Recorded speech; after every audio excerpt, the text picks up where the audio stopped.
ESPN College Football brought to you by McDonald's.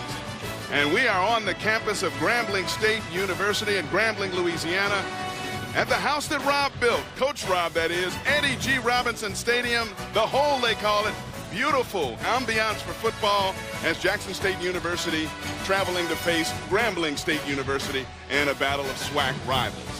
Up here in the booth, Eric Clemens, joined by former NFL quarterback Jay Walker. And when you talk about Grambling State, it's a winning tradition that has returned under Coach Broderick Fobbs, but it's easy to win when you got an all-world quarterback like Devontae Kincaid. That's why everybody here in northern Louisiana is excited about Grambling State football. They've got the premier player in all of HBCU football, arguably, in Devontae Kincaid. Kincaid really does everything you like in a quarterback, the ability to extend the play, the ability to find the open wide receiver in one-on-one coverage, and he makes very accurate throws. But one thing Coach Fobbs is really proud of with Kincaid, he's worked on his leadership on and off the field. That's a good sign for Grambling State Tiger fans. Now for Jackson State, Coach Tony Hughes is building a pretty nice defense out of Jackson, Mississippi, based on power, athleticism, and respect. And Keontre Anderson, their defensive end, exemplifies those qualities. Yeah, let's call it the par. And it all starts off with the power that Keontre Anderson brings when he's on the line of scrimmage. You have to play stout at that end position, make the runner cut back inside. He has the ability to do that. Then you have to have the athleticism inside to show that we can get by one-on-one defenders. He has that ability. And then you also have to have the respect of the defense. When they double team you, that means somebody can come wide open to the quarterback for a tackle for loss. They need Anderson to make big plays in the same way that Javonte Jones did a season ago. And we have a packed house here at Robinson Stadium, especially on the Grambling side of the football field. I'm going to say this, Eric. They're fired up in here. Yeah, they are fired up. This reminds me of good old-fashioned SWAC football. Two schools. The bands think they're better than each other. The programs think they're more heritage than each other. I'm looking forward to this one, Eric. Grambling will send the opening kickoff to Jackson State. And we are about to get underway. Let's play some football. And well, I guess he was not ruled down. Now he is, as catching that kickoff was Terrell Kennedy and slipping on the new turf they have here at Eddie Robinson Stadium. And one more look at it, bam, the left knee goes down, and that's it. If he's in the NFL, he can get up and keep running. But in college, once that knee is down, the play is dead and over with. That's a huge mistake to start off this football game for Jackson State. Jackson State offense led by their sophomore quarterback, Brent Lyles. He's got the job. He is the man, but they want him to manage the game, not turn the ball over. He had 2 key turnovers and a tough loss against Tennessee State last week, but they think he's grasping this offense more and more, and they're liking what they see out of number 12. And it was last year versus Grambling where he kind of started his era as a quarterback at Jackson State, taking over for Lamontez Ivy, and now it's the Brent Lyles era. Oh, bad snap, and he's just going to step out of the back of the end zone. So, wow, what an awful start for Jackson State as the snap coming from the center, Vincent Sampson, off the hands of Brent Lyles over his head, and Lyles thought the best of it and just stepped out of the back of the end zone for a safety. Coach Tony Hughes has to be frustrated. 2 poor plays there. Snap has a lot of velocity on it, but that's one I'm sure Brent Lyles knows he has to make that catch. Hits him in the hand a little bit high, but he does gain his composure and make it just a 2-point safety compared to a touchdown for Grambling. Coach Hughes admitted to us when we talked to him earlier this week, he's been in a bad mood all week with that tough loss, missed field goal late, that they had an opportunity to beat Tennessee State. The guys have worked hard and have little or nothing to show for it.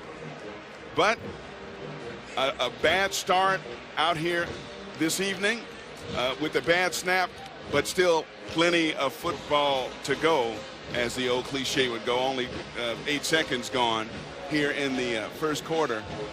And the thing is, you know, now it all counts. You know, early on, HBCU football, all FCS football, you just try to get your team together. Now these are measuring stick games. People want to know, hey, is Grambling going to be that good? They looked really good last week versus in their victory. Then you want to know for Jackson State, are they really an 0-2 team?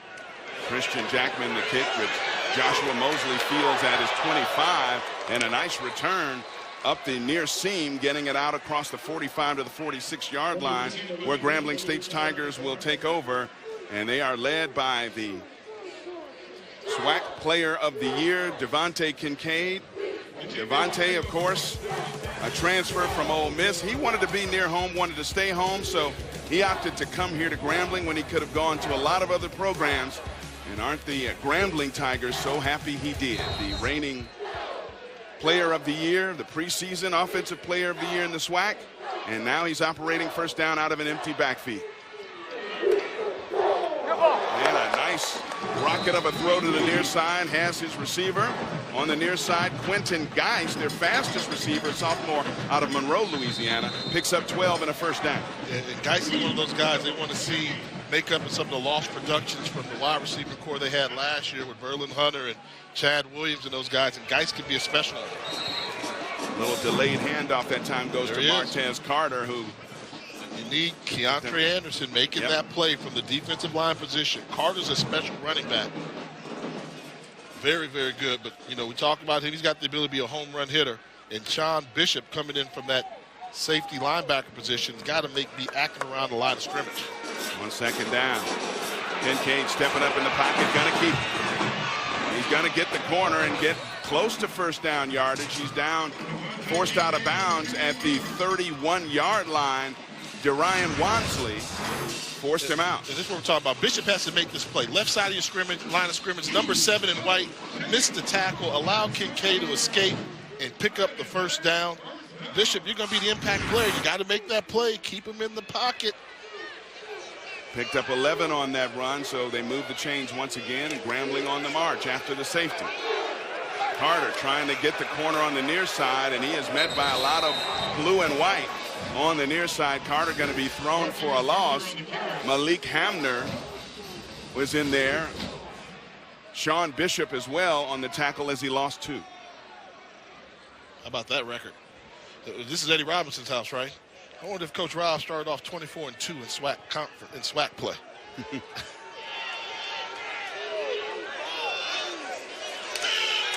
Devontae Kincaid throws a little over the middle, has his man. That is Lindemian Brooks. And Brooks gets down inside the 15-yard line to about the 13. They'll move the chains once again. Looks simple enough, just lobs it over the middle and let the rack, they call it, run after catch. Right? Look at the toughness by Kincaid. Knows that he's going to get hit, able to still throw an accurate throw as he's turning his body for protection. And Brooks picks up the yards after catch. 19 yards on that play. Kincaid in trouble, gets away from the pass rush. Has some room near side. Devontae Kincaid walks it in for the touchdown.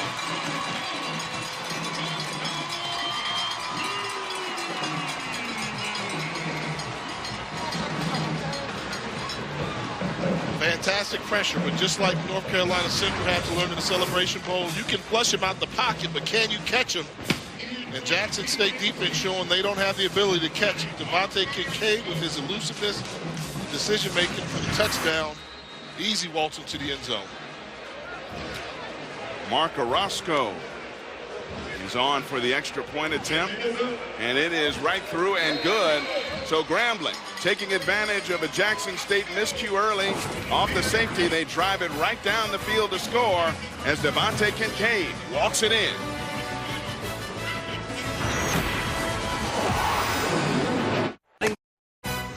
ESPN College Football is presented by McDonald's. I'm loving it.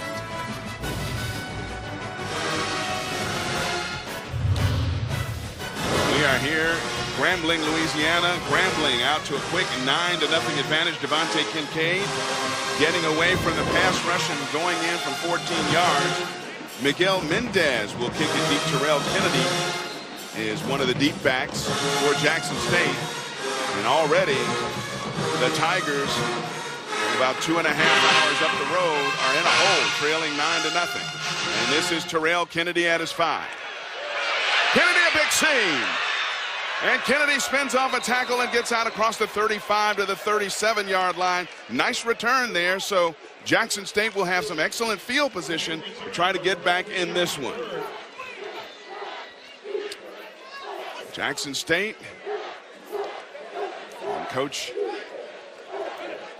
Tony Hughes. It's founded in 1877, almost 10,000 enrolled.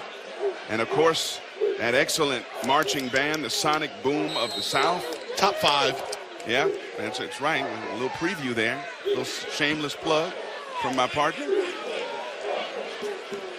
One offensive play run by Jackson State, and they already trail by 9. Brent Lyles leading them out for their second possession. A little jet sweep action to the near side. Terrell Kennedy is slammed down for no gain. He was brought down by Linwood Banks.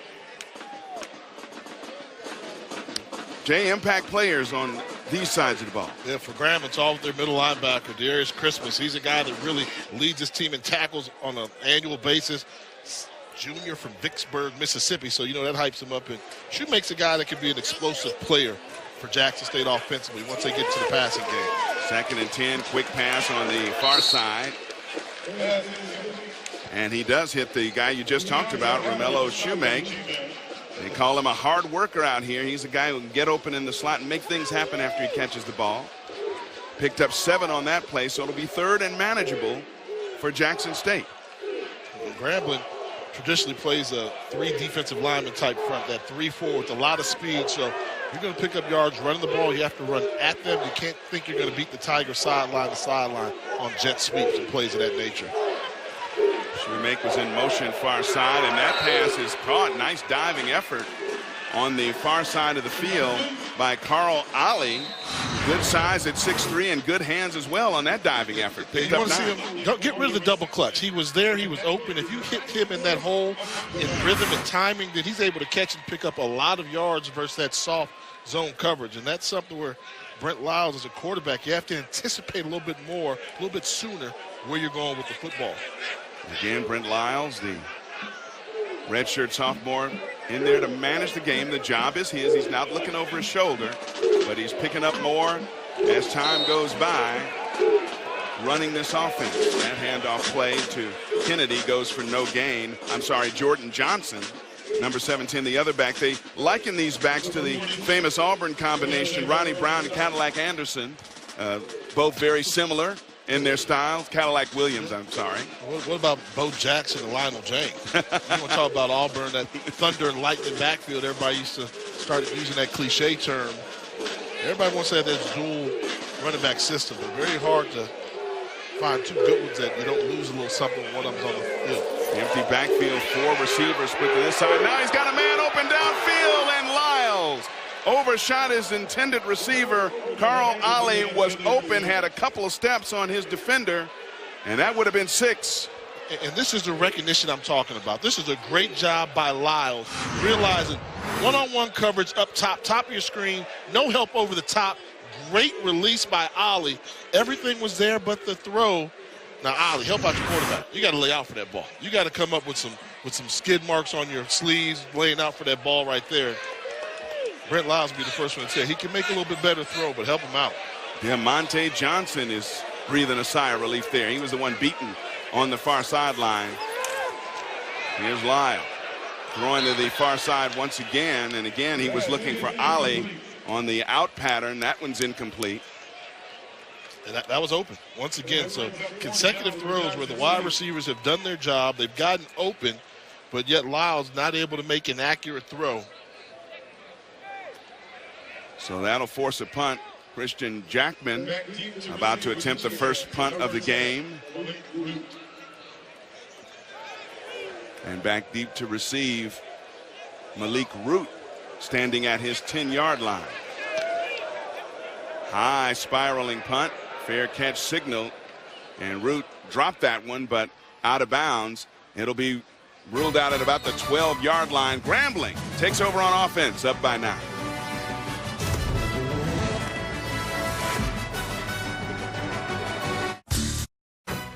The winning tradition is back here at Grambling. The G-Men, 2016 last season, Black College Football National Champs, unbeaten in the SWAC for the second straight season. They had weapons all over the place as they hoist the Air Force Reserve Celebration Bowl Championship Trophy. And you can't do a whole lot more in terms of turning a program around than Broderick Fobbs and the entire athletic staff here at Grambling State University. And I like the focus he has. You know, for so many years, that football in Louisiana was just beating your rival. That was Southern. Beating Graham in the Bayou Classic. They've expanded that to where now they want postseason victories. And that was Martez Carter. And as soon as he got into the hole, he was slammed down. Deion Pope, a big transfer, and a guy that they are very, very high on, smacked him down for no gain. Versus Tennessee State last week, this Jackson State defensive front, they got after the quarterback pretty good for Tennessee State. It seems like right now they can win their battles at the line of scrimmage, but they can't capture the quarterback. Kincaid throwing near side and has his man. It is ruled incomplete as he was looking for Darrell Clark on the near side, trying to get that foot in bounds. You only need one on the college level, and the ball comes out as well. I think the foot was in, the ball comes out. Should get a good look. Foot's in there. Ball's out. Yeah, you must. When you leave your feet, you must complete the act of the catch.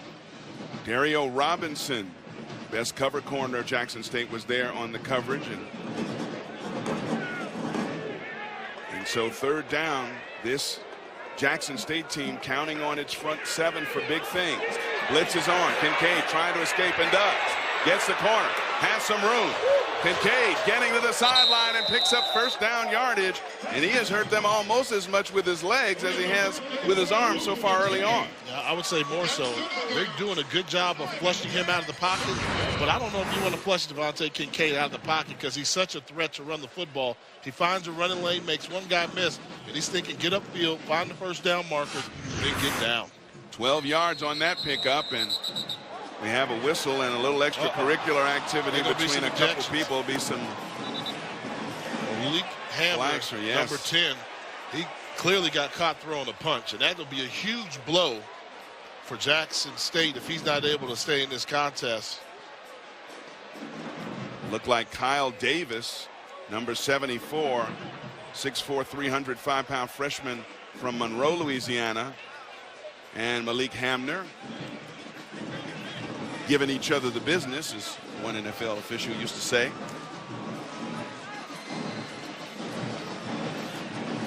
False start, 74, offense. After the play, dead ball, unsportsmanlike conduct. Number 74 of the offense and 10 on the defense. Those penalties offset. We will enforce the false start against Grambling. See, here's what I want to know. The false start, you know that part there. Okay, they get into it, so that's a shove. Now tell me, is this a punch coming up from 10? After the jaw, you know, call like I see it, you know, there's no point in fighting. They try to get out the game. He got away with one. If you punch somebody, that's automatic ejection. He got away with what I thought was a punch there, but the football person in me says, hey, I'm glad they get to continue to play. You don't like to see teams, you know, hamstrung just because of a boneheaded play like that. Definitely looked like a right-hand slap, if you will, to the head, a face mask area of Kyle Davis.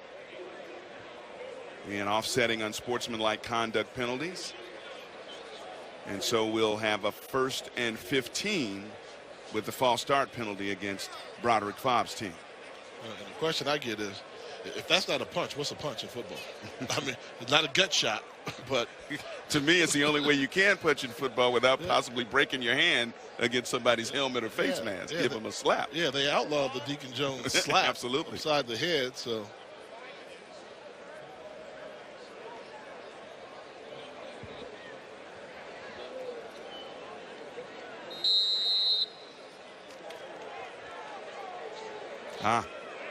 Ruled a push, we are told, not a punch. Well, that's favorable for Jackson State. Here's Martez Carter. Delay, waiting for a hold open, and he gets one.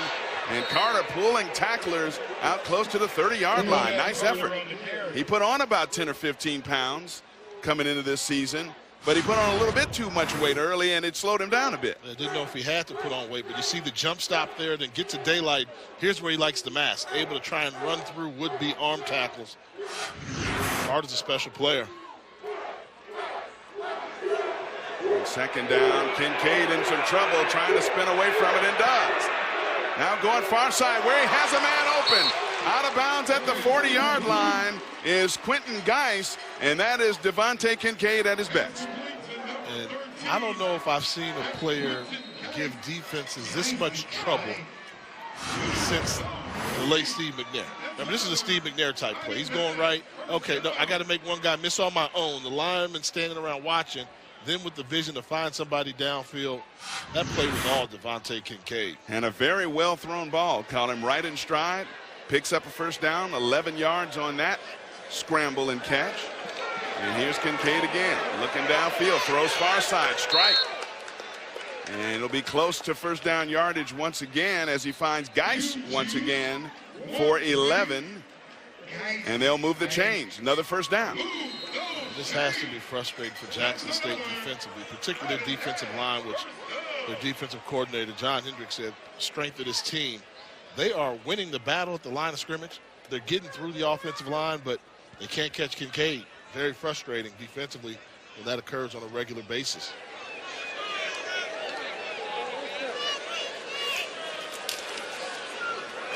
A little reverse action this time, coming to Lindenian Brooks.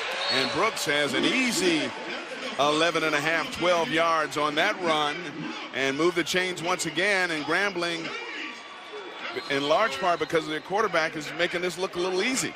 Yeah, a little misdirection. That was a staple under Eddie Robinson here with the wing T, and offensive coordinator Eric Dooley likes to take a couple wrinkles from the pass and mix it with the day's football landscape. On near side this time, that pass is incomplete.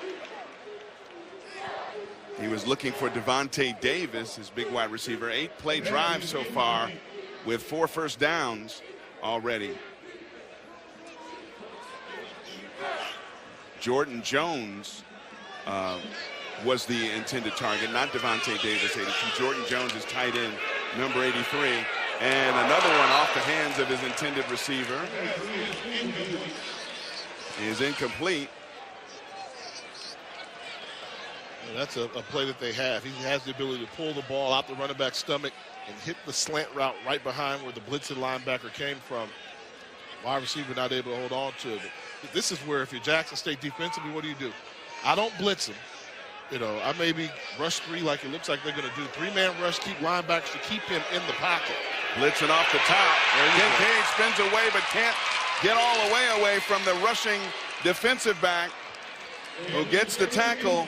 Markel Gladney on the blitz from his defensive back position gets the sack and costs Grambling 9 on that one, and a good defensive stand by Jackson State. Yeah, that's one there where he just was a better athlete than Martez Carter. Martez Carter's supposed to pick him up on blitz pickup. He whiffed on the block, and Gladney able to bring down Kincaid.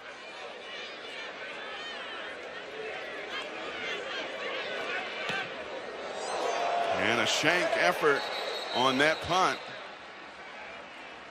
And that one, at a very short distance, it'll be marked out at close to the 40-yard line. We'll continue with first quarter action in a moment. Eddie Robinson Stadium, Grambling, Louisiana, back for Grambling State and Jackson State. You know, thousands affected by Hurricane Harvey urgently need your support. Help the American Red Cross provide meals and shelter to these families. Donate today by going to redcross.org/ESPN. And good field position for Jackson State trying to get back into this one. Coach Tony Hughes seeing his team fall behind early after a bad snap leads to a safety, and then Grambling gets the free kick and marches right down for a touchdown. And that's where we stand, 9-0. Jackson State has run only 6 plays and has only 13 yards of offense, but can get right back in it if they put something together here. Brent Lyles under some pressure, throws a screen, has his receiver open, and he gets down close to first down yardage. Keenan Young on the reception that time, and a nice setup of the screen pass on that play. Yeah, well, that was a secondary check down. The wide receiving core for Jackson State, they're doing a good job. They're giving Grambling defenders a little bit of trouble. We've seen them get open It's just a matter of if Lyles is going to be able to stand in there and make the throw. The Grambling defense is predicated on confusing the quarterback. And a nice hole. Another first down run, this one by Terrell Kennedy.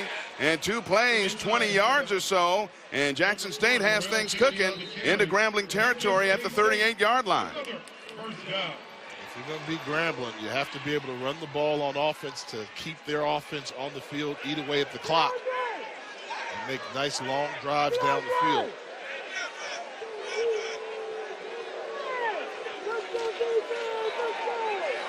Little option action in the late pitch to Kennedy, and Kennedy gets the far corner and picks up good yardage inside the 35 to the 34. Schematically right now, starting this series, offensive coordinator Chad Germany winning the chess match versus Grambling DC Everett Todd. Todd likes to play man-to-man, confuse the quarterback. Germany's taking the ball out of Lyles' hands, making the reads very simple. Number counts in the running game. You just count how many gold jerseys around the box. If you see 7 jerseys around there, you need to go to a pass. Make it a simple, short pass. And the handoff goes to the other dangerous threat in the backfield, the sophomore Jordan Johnson, 6', 200-pounder out of Terry, Mississippi. He picks up 5, so it'll be 3rd and short for Jackson State, trying to keep this drive alive. So often teams run the ball in spite of being outnumbered. That's what they're trying to force their will on it. So that last play, everything called for you to throw the football, but they ran it. Now the offensive line is starting to get a little bit of a surge versus Grambling State defense, making a statement here early in the first quarter. Jordan Johnson going off the right side picks up a few, but they'll move the chains once again.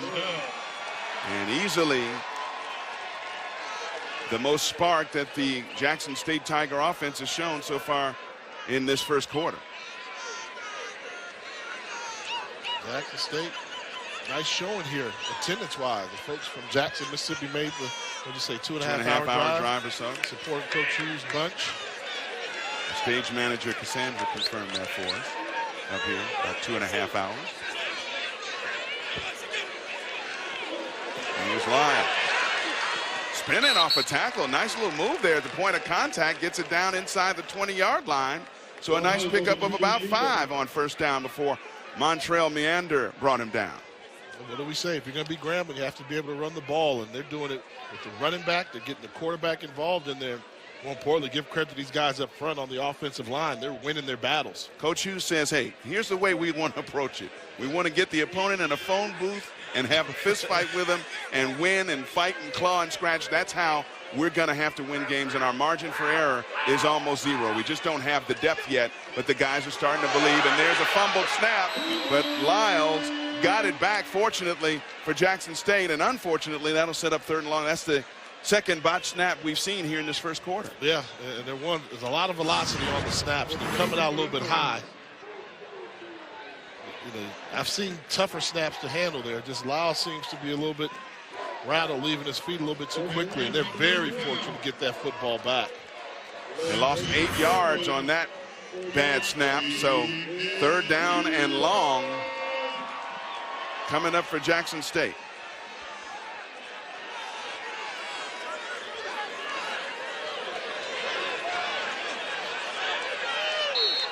Play clock is going down inside of 5 seconds, so we have a stoppage on the field, a timeout taken by Jackson State to talk it over. I don't think they would have ever gotten that play off. They're first. This will be a 30-second timeout. Coach Hughes going to talk things over with his team, make sure you pull the 3rd and long play out of the back there. And the ESPN app is a fan's best friend. Stream every ESPN and ABC college football game live at home or on the go. You'll get access to stories, or I should say scores as well, news and highlights all season long. Download the ESPN app to start streaming right now, won't you? Roderick Fobbs, alum of Grambling here, was a running back here. Father is on the coaching staff here, continuing the tradition of the late legendary Eddie Robinson, and school founded in 1901. That Celebration Bowl has increased enrollment a little bit. And the world-famed Grambling State University Tiger Marching Band will see two of the best. Top 5. Here at halftime. Top 5. Another shameless plug. Got to break to the top 5. Jackson State is 2 for 3 on third downs. In this game, this is a big one. 3rd and 13. Lyles looking to the near side, and we got a flag on the play. And it looks like there might be an interference call as Shaquille Ward was the intended target. Pass interference. Number 14, defense. The penalty will be enforced, placed at the spot of the foul. Automatic first down. You know, to Kevian Rockwell. They called a timeout before the play. I think they were going to set up a hook and ladder. A good old fat. Watch this release by the tight end. It's only a 5-yard route. And you see everybody's coming sprinting over there. I thought he was going to catch it and pitch it out to the wide receiver there, trying to be sly. They got away with the penalty. And that pass interference is an automatic first down. Shaquille Ward, one of the tight ends here, a 6'3", 240-pound senior out of Mobile, Alabama. And so move the change because of the penalty. Lyles steps up in the pocket, has plenty of room. Lyles inside the 10 and forced out of bounds. Might have been hit late. No flag, but he's forced out of bounds at the 7-yard line. Great job by Lyles of stepping up into the pocket, realizing the middle of the field was open. Only difference, I think, if this is Kincaid, he scores a touchdown. But Lyles does a good job stepping up. Now he's looking to the sideline. If he comes back in across, he walks into the end zone. And let's see. Could have been a flag. It clearly was going out. With all the calls they're making towards player safety, that's a dangerous hit over on that small part of the field. First and goal for Brent Lyles and the Tigers of Jackson State, trying to get back in this one, down by 9. Lyles gives it to Johnson, who has some room, trying to dangerously put that ball forward over his head. Fortunately, he's ruled down by contact, picked up good yardage, got down to about the 2. I normally don't like getting in tight jumbo formations from 6-7 yards out, but this is a statement. You'll see dangerously extends the ball out there, and Grambling saw it. They almost took it away from him. And now we got flags down on the play. It looked like Jackson State might have gotten into the end zone, but prior to the snap, you heard timeout Grambling. And so look at that. That's the emotion you want to see from Hughes. Hey, okay, they called the timeout, but we pushed him in the end zone. He loves it when your offensive line can line up in an I formation, heavy jumbo, and pick up the yardage needed for a score or first down. That excites coaches so much because you're enforcing your will on the other team's defense. To a man, all their coaches, including Coach Hughes, said, we need something good. We need something good to happen. These kids need to be rewarded for something good and drive home that belief a little bit more. You can see on this drive finally starting to put something together. First 2 only 19 yards. This drive almost 60. And they're knocking at the door here late in the first quarter. Inside of a minute to go. Trailing by 9. I mean, the players bought in. You know, they talked about it all during the offseason. Saw them at media day, and they said our players have bought in. You're going to see a difference in Jackson State football. And came up short last week versus Tennessee State, which is a huge game. But right now, they've got off to a rough start, fell behind quickly, 2-0 to 9-0. Now they're knocking on the door with a chance to make it a close game. Power I formation. And on the quarterback keeper, Lyles trying to push the pile forward. On the second effort, he is in. Touchdown, Jackson State. And the visiting Tigers are right back in it. He's going to initially go left. Doesn't get it, I think. He falls into a stunt, but that lean with that push coming from the big boys up front, able to get in there on the second effort. And that's something that's a break Tony Hughes and his staff really wants. And it's the fist fight he wants, pending this extra point from Christian Jackman. Jackson State trying to cut the deficit to 2 at 9-7. And we have whistles down on the field before that one was snapped. This is on Grambling. The way that offensive front is going, if you get aggressive on the road, 95. You tell your defense. O-line, go in there and get me another yard and a half. Make it a 1-point game where a field goal gives us the lead. I don't think they're paying that much attention to it, but the way they were able to push them around, you're on the road trying to make a statement early, you want to let them know.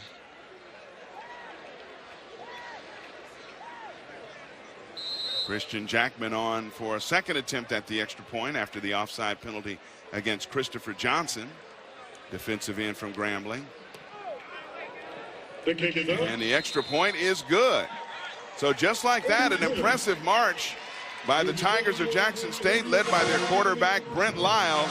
And Lyles, I mean, he's taken every day as if it's a blessing, and well, he should. A couple of summers ago, 2015, in Indianapolis, on the left is the car that he was a passenger in, not wearing a seatbelt, resulting in a broken hip. And that contraption on the right is what keeps his hip together right now. And that he, who was laid up for 9 weeks, couldn't even walk, is back on the football field playing quarterback at a Division I level, is an absolutely amazing story. It tells you the type of character that young man from the Circle City has. Able to put that behind him, hit the rehab, still persevere. You know, when you have an accident like that, it tends to make you a little bit harder work if you don't take things for granted. Right now, he was the leader of an impressive drive to make this a 2-point ball game. 10 plays, 58 yards, 5 minutes and 8 seconds. And the kick will go to Malik Root, who's standing back deep on his 10-yard line. Root fields this one at his 3. Root getting out across the 20 up to the 24-yard line, where Grambling will take over. Can I apologize to? I questioned whether or not you go for it, Coach Hughes. Disregard everything I said, because I was forgetting that the extra point was oncoming. Okay. So I would say you want to make it where a field goal gives you the lead. Right. And with the extra point, the field goal will give you the lead. So I'm man enough to say, I'm sorry. Okay. Bad call. They did the right thing, take the extra points, 2-point game, and now try to figure out a way to stop this man, Devontae Kincaid. And that defense they count so much on, it had a good rest over on the sideline. We'll see especially what that front seven has to offer Devontae Kincaid and this Grambling State offense on this series. Kincaid, little swing pass, one-handed catch on the far side, and plenty of room on the far side. Out across the 35 to the 38-yard line is Desharius Flowers. He's a big back with great speed, 6'1", 205-pound redshirt sophomore out of Mobile, Alabama. And he picked up 13 for first down.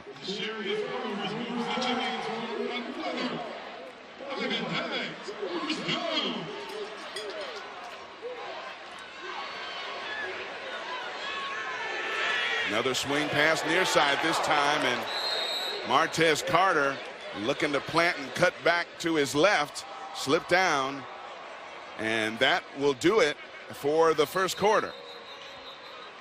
We've had a good one so far here at Eddie Robinson Stadium in Grambling, Louisiana. At the end of one, Grambling up on Jackson State by 2 as Devontae Kincaid and company trying to lead Grambling to another SWAC victory. We'll be right back. Sunday. Back here at Eddie G. Robinson Stadium, Grambling, Louisiana. Grambling starting the second quarter with a 2-point lead, and Devontae Kincaid was, well, Devontae Kincaid early on. He was the guy making it happen, you know, not necessarily all the way with his arm, but running the football, making good decisions when to tuck it and when to give it up and distribute the football. Kincaid was just too much for this Jackson State defense, because he was a guy that really got it going for Grambling State. He hoped to continue in successful ways like he did in the first quarter. Of course, the lone touchdown for Grambling so far in this one. Kincaid waltzing in from 14 after escaping some pressure. 6 of 9 for 66 yards and a rushing TD. 28 yards already on the ground after a quarter of this one. On second down, Kincaid, plenty of time, guns it, and that one is in and out of the gut.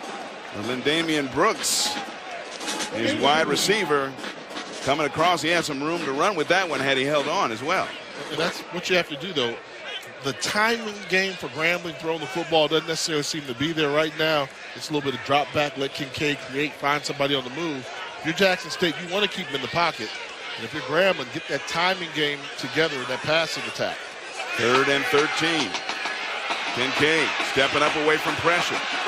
Throws far side. And that one stripped out of the hands of his intended receiver, Devontae Davis, on the far side. And Dario Robinson made sure he didn't hold on to that one.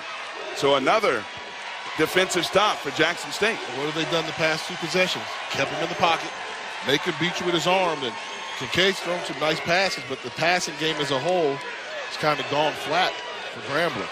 Miguel Mendez will strike this punt from about his 23, hitting it deep to Warren Newman. And Newman signals the fair catch, and it'll be marked dead at about the 18-yard line, where Jackson State will take over once again, especially after that impressive march. Tony Hughes, he admitted to us when we talked to him that he was in a foul mood last week. They have a chance to beat a ranked Tennessee State team in FCS and, you know, don't get the field goal late and feeling put upon a little bit. He said, hey, opening with this schedule is like opening against in FBS, USC, Ohio State, and Alabama. But he desperately believes that this team is believing, they're growing together, and they're putting it together. And if the last 2 defensive stands mean anything, he might be onto something. He's going to build this team by defense, and he's going to build it within the state of Mississippi. You saw his background there with the numerous Mississippi connections that he has, and they believe in him. They believe in his thought process and how he's going to build this program recruiting-wise. Already he's got a defensive transfer from Mississippi State already on the lineup, so I think you'll see more of that establishing those relationships, because for years everybody knows Mississippi has the best junior college system in the country. You get some of those guys to stay close to home and some high schoolers, you can build a program for success.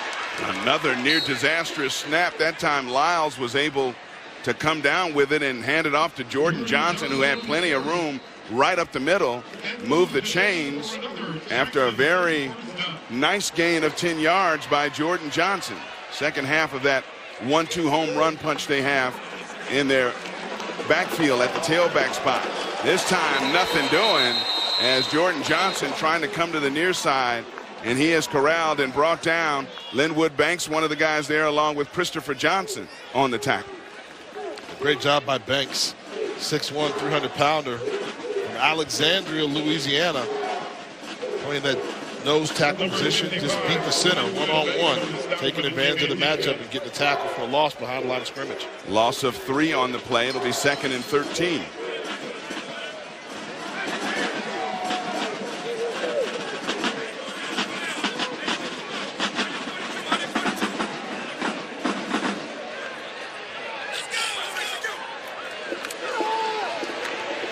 Lyles, far side, has a man on the seam, and they'll mark that one at across the 45 to the 46-yard line, Keenan Young, and he was under some pressure.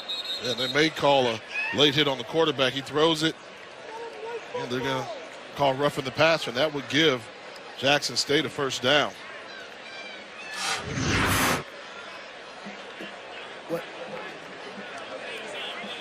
Personal foul, unnecessary roughness. Number 55 of the defense. 15 yards will be added to the end of the run. First down. We call Linwood Banks on the roughing the passer penalty. So move it 15 yards further up the field, and once again, Jackson State, after an 11-yard pass play, gets 15 more tacked on with the roughing the passer penalty.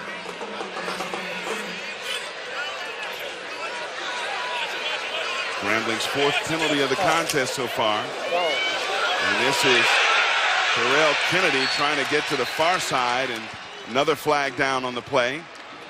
So we'll see how they sort this one out.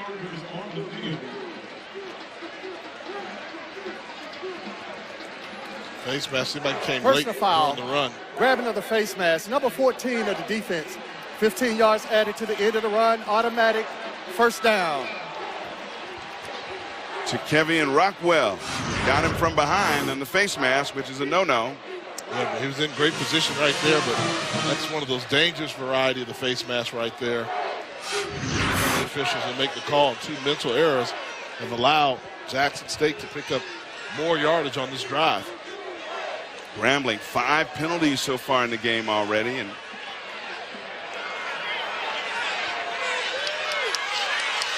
.42 yards in penalty yardage given up by Grambling so far in this one. Miles going deep, far corner. Has his man inside the 5. Out of bounds at the 2 is Keenan Young. A nice throw. Initially, I thought he had the wide receiver open in the flat early, but he elects to go for the deep throw downfield. Throws a rope. Nice location, nice route, nice catch. Keenan Young picking up 23. Percy Cargo was there in the coverage. But now Jackson State threatening to take the lead in this one here at Eddie Robinson Stadium on the campus of Grambling State University. Another impressive march by the visiting Tigers. Near side, touchdown, Jordan Johnson. And Jackson State has answered back in a big way to take the lead. You thought it would be easy. They went jumbo personnel. They feel like they can play smash mouth football versus Grambling. They're coming here making a statement. Look at this. Everybody washes down. Nice vision by Johnson. Bouncing to the outside, then one cut into the end zone. And what about this answer by Jackson State on the way of having 14 uncontested points? Took the lead here at Grambling. Christian Jackman, and the extra point is good. Jordan Johnson and Jackson State. An impressive march once again. 14 unanswered for the visiting Tigers. They go up by 5. Funny, when your team scores 14 unanswered, you come back into the stadium after a break, dancing a little bit. Well, that's stepping. That's stepping. Stepping, dancing. That's Omega Psi Phi return. I just know that. You go to Howard, you got to know a little something about Greek. I'm not Greek. Everybody has it on the road, but the purple and the gold, that gives it away, and the hopping. I'm glad you filled in there because, I mean, I know a little bit, but I wouldn't know the colors and all that stuff. Oh, man, but they have some nice steps. Oh, yeah. They'll keep it going. And right now, they figure out a way to stop all that celebrate going on the Jackson State sideline. Christian Jackman kicking it deep to Malik Root, who has a lane. Root coming back inside the 20. Finally brought down at the 17-yard line.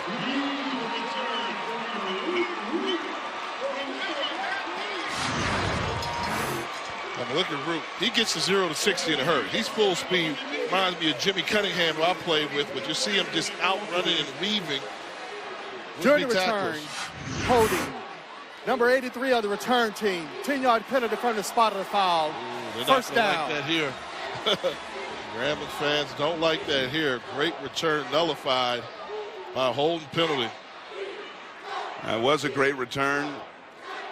Jordan Jones, the culprit, 83 on the hold. So look for 83 right there. I think that was a little bit more of an acting job. The would-be tackler kind of stuck that arm out there like he was being held. I don't think he was going to catch him, but how often is it that we see a holding when it didn't have to occur? You just let the guy go. He wasn't going to make the play anyway. Nullifies a 74-yard kick return. And here is Martez Carter trying to jump stop his way through a hole, and he's been relatively quiet so far in this game. Yeah, because the change has been made. What they're doing is saying, okay, we're going to do really good gap control on our rush, whether it's a run or a pass. So by Kincaid, by them worried so much about keeping Kincaid in the pocket, it also bottles up Martez Carter. So what do you have to do? You have to get him out in open space, get him a swing route in the passing game. Quick hitter on the near side, and pushed out of bounds is Quentin Geis as he's forced out by Ryan Bayard. And that's what you have to do. You know, they're going to try and control the running game, then get it outside. Nice play call by Eric Dooley. 6-yard gain. Key third down. Grambling has been stifled on its last couple possessions. Jackson State rising to the occasion defensively. And a key third and a manageable 3. Kincaid looking far side, has his receiver open and fighting for extra yardage up near midfield is his tight end, Jordan Jones. And Jones has first down yardage. They keep moving the sticks after the pickup on the left. Okay, nice little Dallas route. Tight end just goes 3 to 4 yards, turns around, put it on them. 2 guys trying to do is just try to put more people in the zone defense and they can cover. Pick a matchup, stick it on them. Nice execution. Carter, far side, gets through a hole. Carter could go. Home run. He's a home run hitter. He likes to knock them out of the ballpark. Martez Carter told us yesterday, hey, I love this new field. I love this new turf. And I'm going to show you how much I love it. At some point in the game, I'm going to hit one for you. And he did that time. 51 yards. He's a guy that has that ability to be special, can do everything, can cut, speed, power, and the ability to finish the runs. You know, here goes Tariq Cohen always finishing off runs. Martez Carter has the ability to be a home run hitter like that. And Orozco's extra point effort is good. Martez Carter, you wouldn't believe on that run that he's battling a little groin injury and says he's not at full speed. And this is what I like right here, baby. When you're a home run hitter, you hit it out of the ballpark. Tigers on top.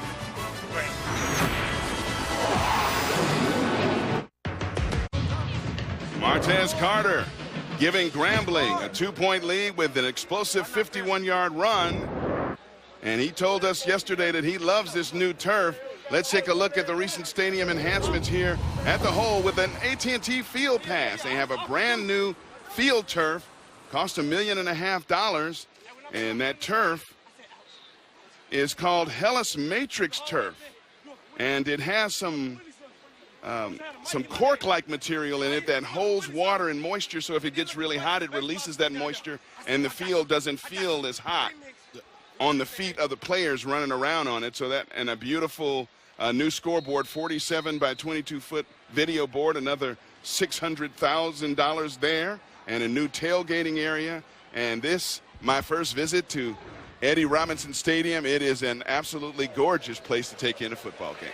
The new and improved. Absolutely. And it's always really nice taking a football game for the home team when the football team's pretty good and they're winning.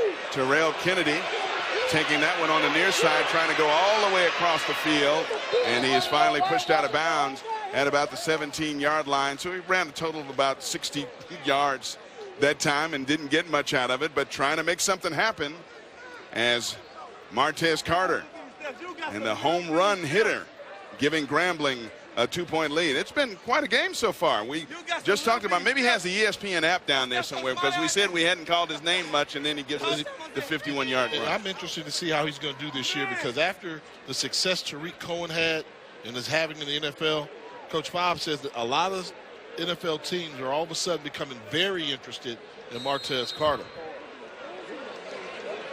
Brent Lyles trying to answer once again with a third straight scoring march. He's going deep down the far side, and that one intercepted out of bounds. He was looking for Javon Floyd, who had 6 catches before he had to leave the game with an injury last week, but he was well covered that time by Jatarius Pouncey.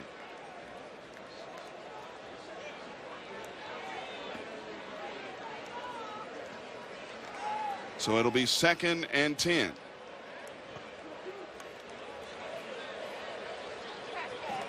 Trying to strike deep, opening up the running game a little bit on their last 2 possessions.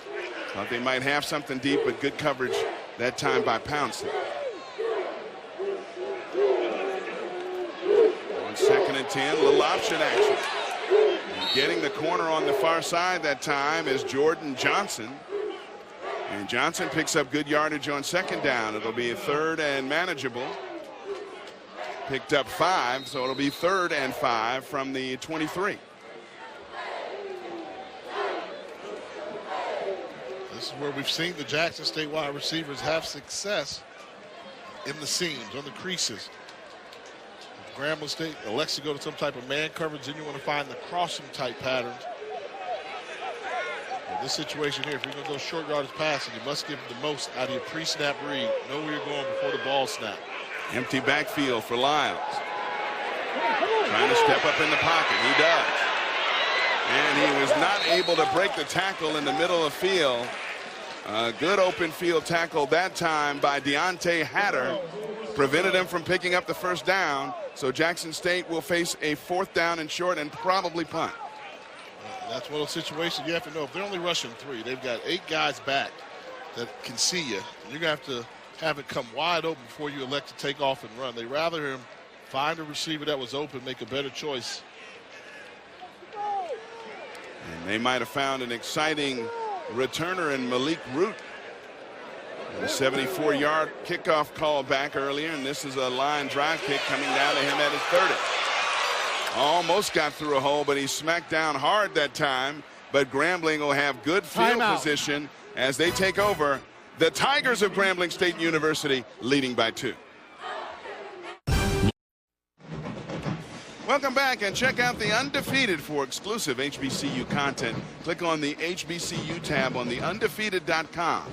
And bonus this week, Donovan Dooley has an article up about Grambling's own Larry Donnell and his football journey from small-town Alabama to New York.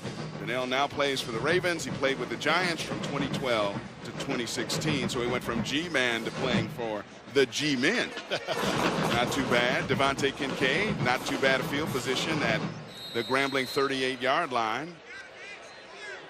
And on 1st and 10, coming near side, has a man, and he has some blockers on the near side. And he is pulling away.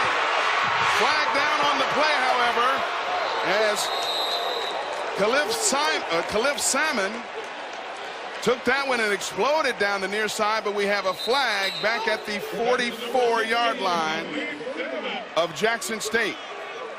During the run, holding number 78 on the offense, 10-yard penalty from the spot of the foul. Results of the enforcement, 1st down. Well, that's on Trenton Scott, big left tackle, 6'5", 320 from Huntsville. He's the best lineman there. He's just got him on roller skates. That's a tough one because, you know, your next block is the one where a guy just drives him all the way into the end zone, and he was doing that. But once again, another one of those blocks where he didn't need to hold him. I mean, Salmon had good speed, momentum was going, and love the mouthpiece with the that's a new little fad with the dog teeth showing. 19-yard gain before the penalty, and that was well set up as he had 4 blockers in front of him when he caught that pass. Far side. This is Martez Carter showing some fancy footwork. He is tackled out of bounds, and we do get a late flag. That time is Sean Bishop brought him down when he was several yards out of bounds, so they'll tack on some more. This is where Carter showing the ability to be a jitterbug. After the play, personal foul, late hit out of bounds. Number 7 of the defense. 15 yards will be added to the end of the run. Automatic 1st down. You've seen the adjustment made by Eric Dooley. Get the ball out in space. Get it to your playmaker to space. And you see Carter with some nice little nifty moves here, a little power run at the end, then a little hop 2-step. And then at the end, you know, they make it pretty clear. Sometimes you get away with hitting him in the white, but when he's almost in the yellow behind, they're going to call that every time. Kincaid going end zone. And a man breaking behind his defender. As that time he was looking for Devontae Davis in the far corner, who broke open late but couldn't quite catch up to it. Davis is that big body wide receiver, 6'2", 205 pounds. So normally when you throw the ball to him, they want one of those 50-50 jump balls. See if he can go up and make a play with one-on-one coverage. They may go back to it. They're still not giving him any help over on the top of your screen. A little swing pass, Carter. And nice tackle that time by Sean Bishop before he was able to get going. He might have lost a yard on that play, so it'll be 3rd and long as Grambling loses one and running into a little bit of resistance this time as they get it inside the 25.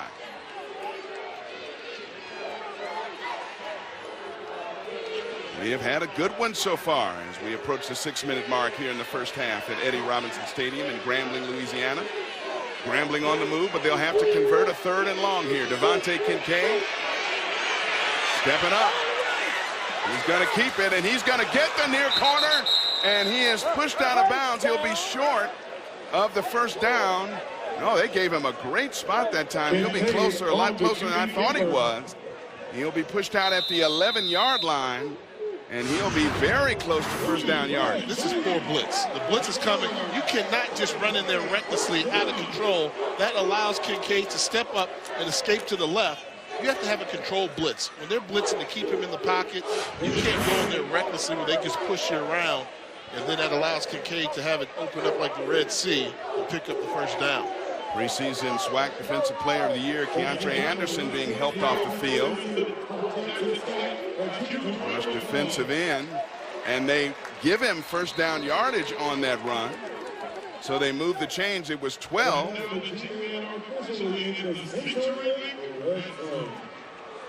And Grambling keeps it moving on a key 3rd down run by Devontae Kincaid, who has really hurt the Jackson State defense with his legs so far in this one.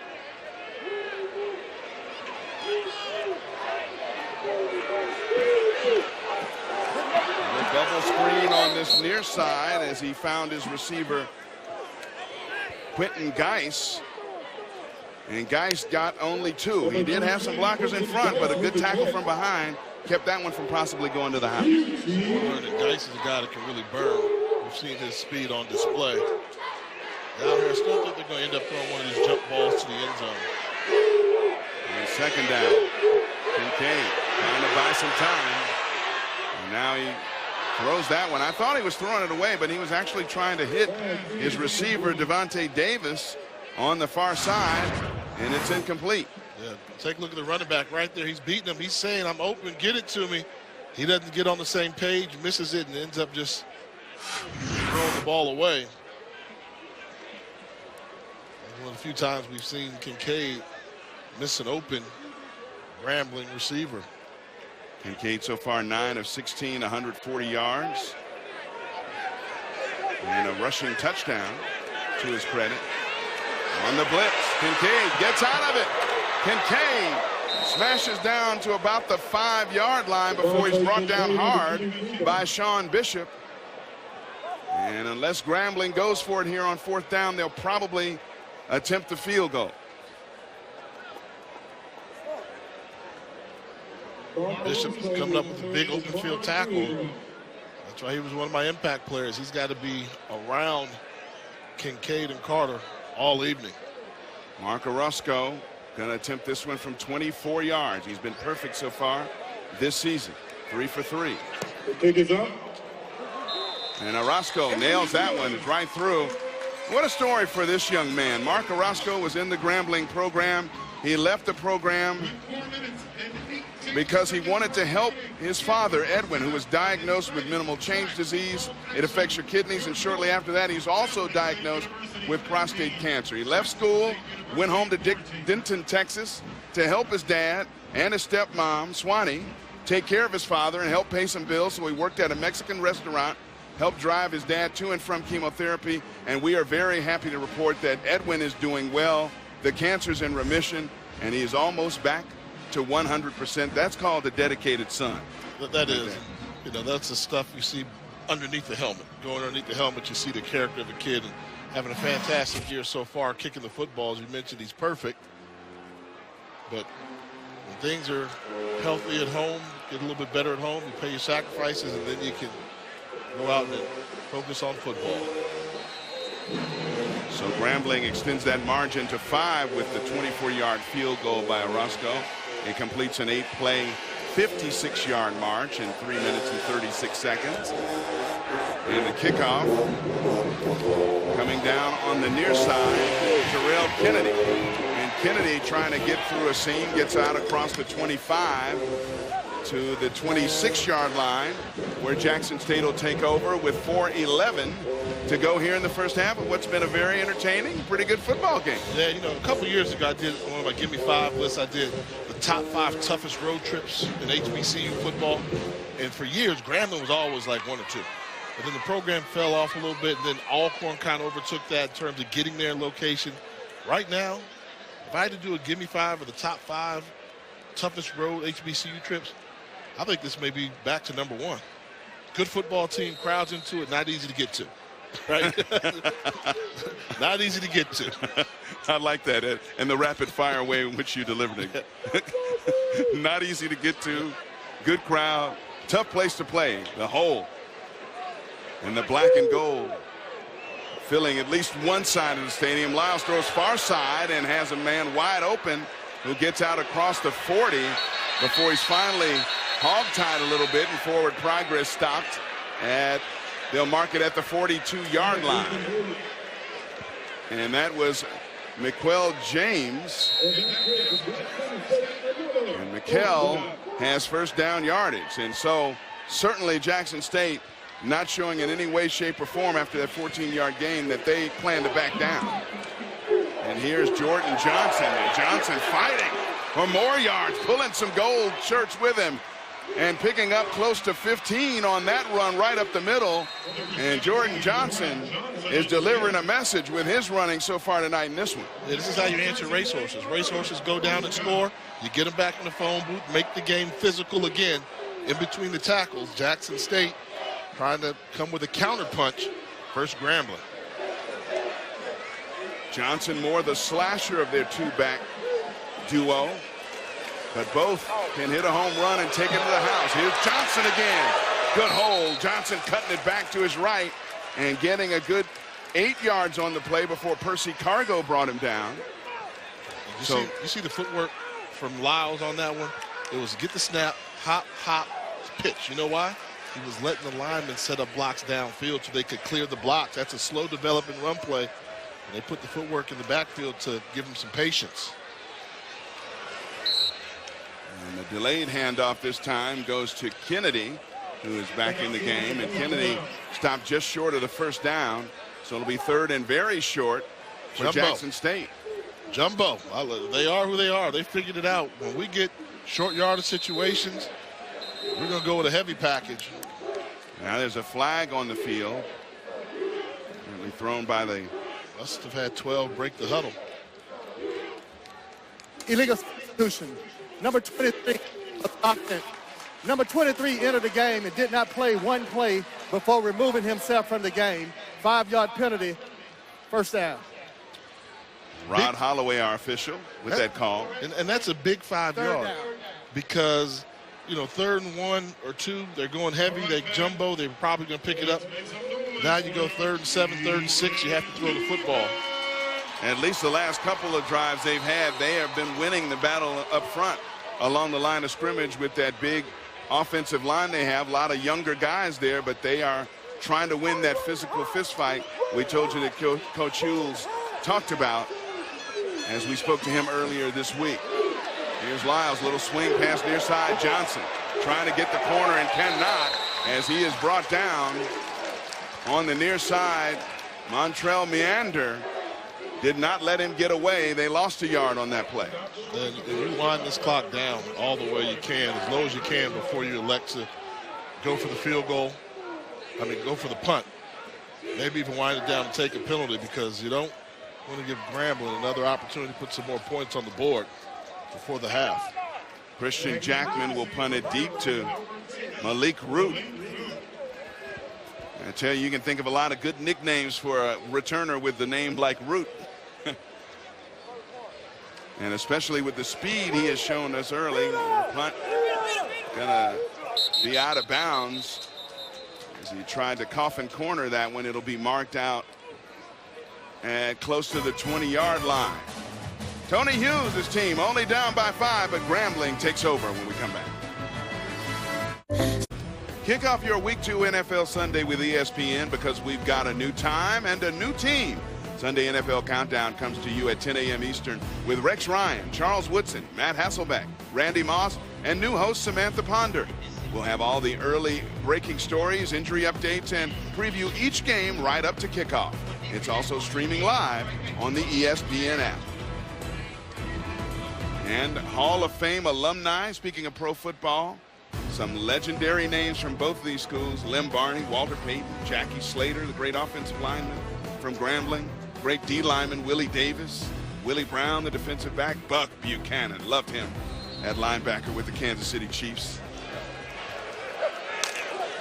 And here's a little screen inside and a lot of room on the near side, and that one was nearly intercepted, but then Khalif Salmon came down with it, and that play that was very successful, called back by penalty a couple of possessions ago, works once again.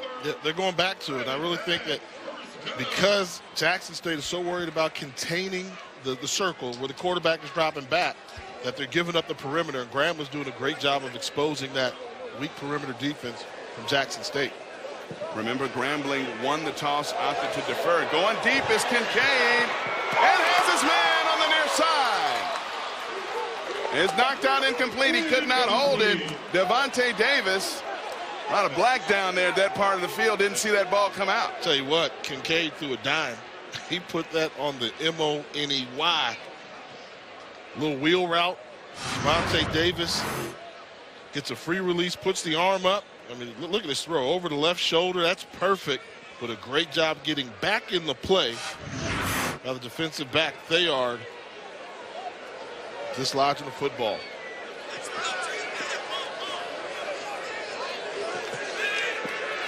Here's Kincaid buying himself some time, throwing far side, and that one has a little zip on it as well, a little low, but I believe, are they calling it a catch? No, they're calling it incomplete. Darrell Clark, the intended receiver. So just over a minute to go here in the first half, and Grambling faced with a 3rd and 10. Jackson State very fortunate. Kincaid elected to throw that football, had plenty of daylight ahead of him, and they're getting a little loose with their pass rush right now. No containment gaps. They've got just the 3-man rush coming, but it's very, very loose and open with some huge running lanes versus a very dangerous quarterback. Martez Carter shifts to flank his quarterback to his right, catches the swing pass, has some room, far side. Carter trying to bull his way through some tacklers, but he'll be stopped about 2 yards short of the first down with about 45 seconds left in the half. So it'll be 3rd and short from almost midfield. No, you don't go. Coach, what do you do? No, you don't go for it here. You're up by 5. You don't go for it. You're going into halftime with a lead. Because you always have to think, what if? What if you don't get it? Then you give Jackson State the ball on your side of the field, and they only have to go 20 yards to kick a field goal. And Jackson State certainly not stopping the clock here, but Broderick Fobbs next to the official there and letting it wind all the way down before he'll likely bring the punt team on. And that's good discipline from a young coach. Normally you get caught up in the moment. We can get yards in bunches, but you realize, no, we're playing well. Don't give them any type of momentum going into the locker room. Coming up at the half, of course, we got the festivities. Jay Walker's Give Me 5. What's Give Me 5 again? The top 5 quarterbacks in the history of Grambling State University. Hint, hint, Doug Williams is not number 1. Oh, my goodness. Just letting you know. Wait a minute, Ken. Before we start that, can I go get my bulletproof vest? Oh, man. Then we got HBC News and Notes and talk about some good stuff taking place. How about that one? Is that a great tagline? Williams not number 1? Williams not number 1. And I guess the question then becomes, if he's not, who is? Yeah. Well, stay tuned for Give Me 5. It's always been one of my favorite segments since I've been working with you here at ESPN, partner. So looking forward to it. Of course, I got inside information, so. And the punt coming. Warren Newman is back deep, signaling for the fair catch, and he comes down with it inside his 10-yard line. They're going to spot him right at the 10-yard line, where with under 5 seconds, 4.6 left in the half, Jackson State will likely take a knee and end this first half of play down by 5. And I may talk low during the Give Me 5 because, as we mentioned before, it's going to be a heck of a halftime show here with both of these bands ready to get it in. They've got the field lined already, and it's like I know there's a big fight tonight, Triple G versus Alvarez. I got Alvarez. Okay. But Jackson State's like in one corner, and in the other corner it's Grambling State. I was saying earlier, Grambling won the toss and deferred in the first half, so they will receive the second half kickoff and try to put something together to add to what apparently will be a 5-point lead as kind of quarterback kneel down victory formation, if you will, at the half. And taking the knee is Brent Lyles, and that'll do it. First half of play is over, and we have had a good one here at Eddie G. Robinson Stadium. Grambling gets out early because of a safety and a quick touchdown on its first possession. And then Jackson State roars back with 14 unanswered points. But Grambling, thanks to Martez Carter and a 51-yard home run, takes the lead back and adds a field goal to lead 19-14 at the break. So Coach Tony Hughes and company right in this one, making it a physical fist fight, just exactly as they wanted it to be. We're getting ready for halftime festivities. Jay will be back with Gimme 5. It's all coming up as we continue exciting college football coverage here on ESPNU.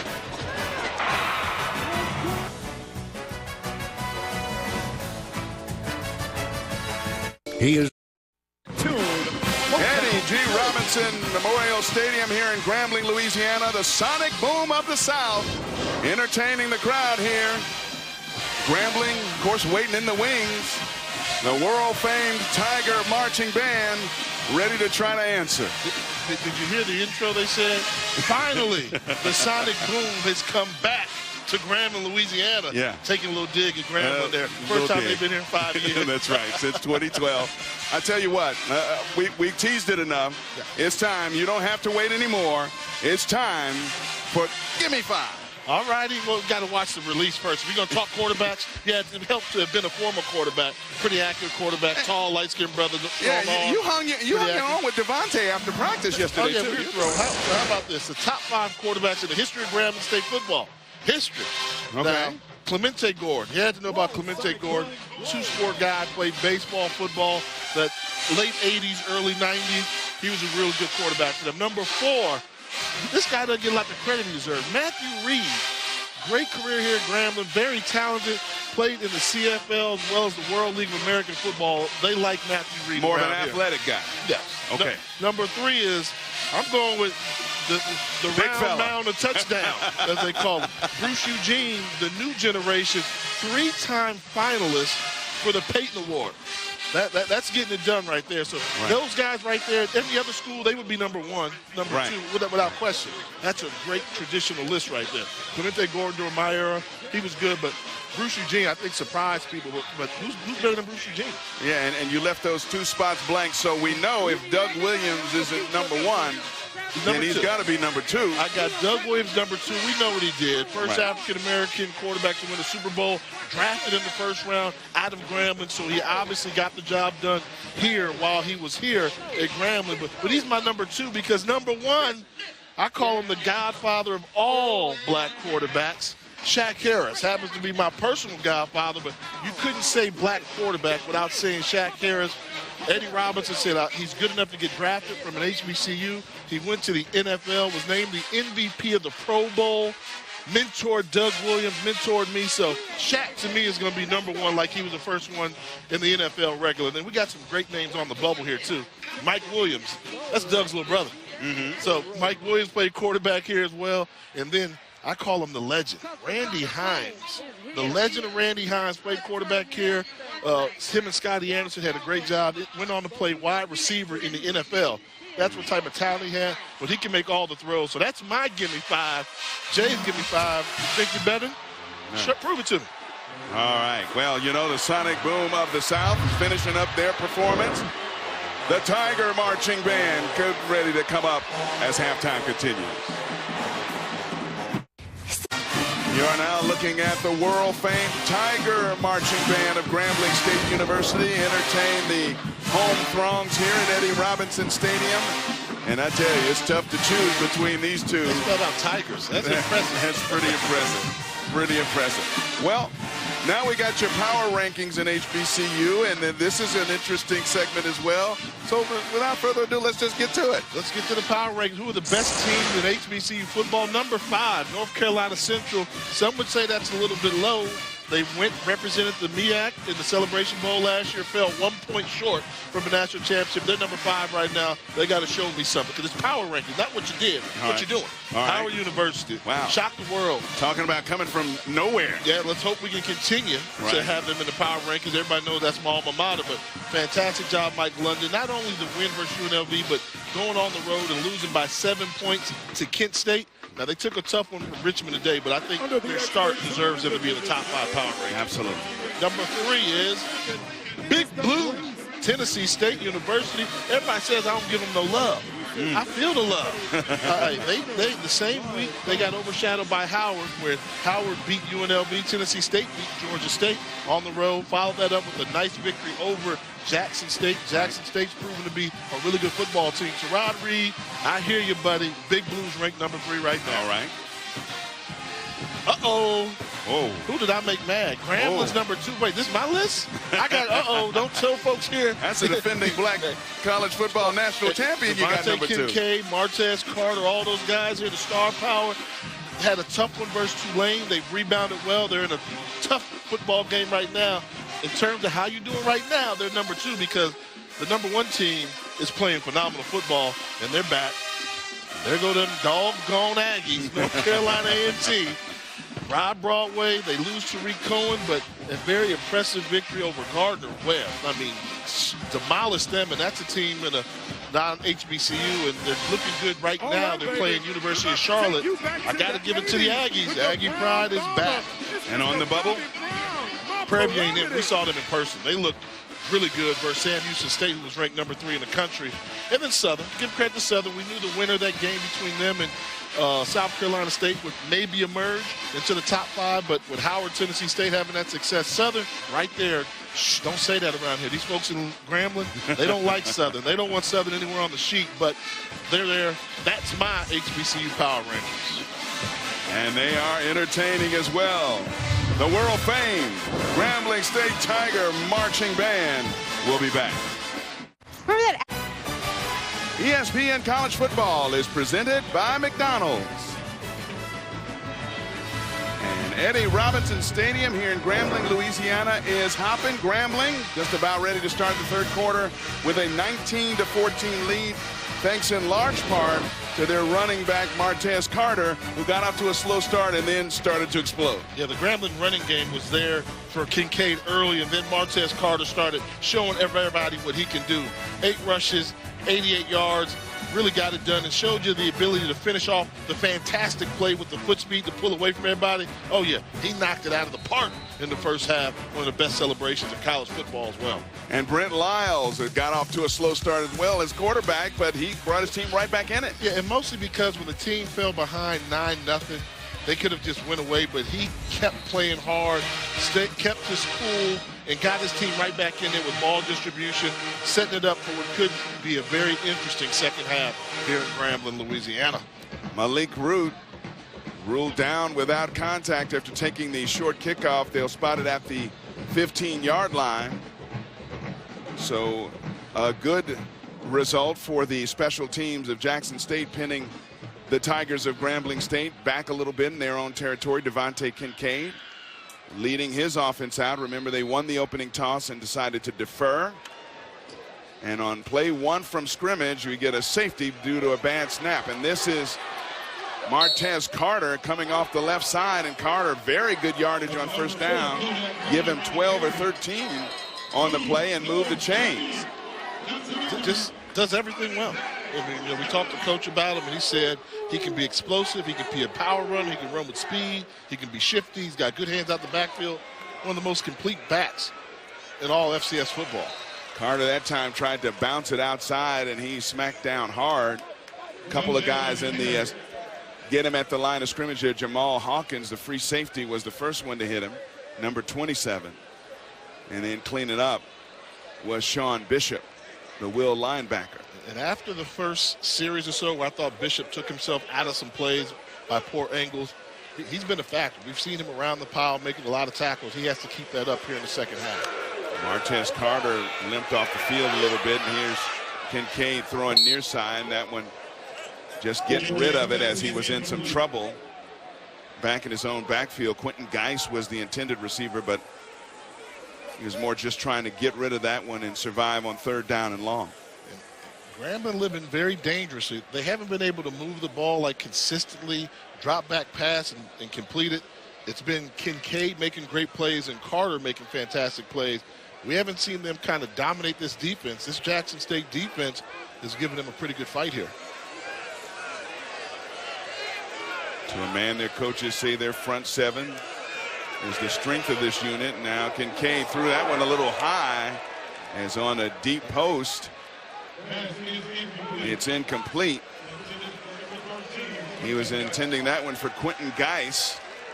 And that's the timing passing game hasn't been there. Jackson State, by every way they've done it, disguising the looks, blitzing people, they've not let this Grambling State offense get in rhythm with that timing passing game down the field. So on to punt will be Orozco. And a high spiraling kick, but short. Takes a good Grambling bounce. And it'll be dead and downed at the 20-yard line where Jackson State will take over. 1st and 10. 53-yard punt with that nice roll by Orozco. Take a look at the first half numbers. The good Grambling offense, 302 yards. The rushing total's great, 130, but a lot of that came on broken plays. And, of course, Martez Carter's 88 yards rushing with the big home run that he hit. And for Jackson State, that's kind of what they want. They want it ugly, and if they can keep that penalty number down there. 2 penalties, pretty clean play first half for the Tigers of Jackson State.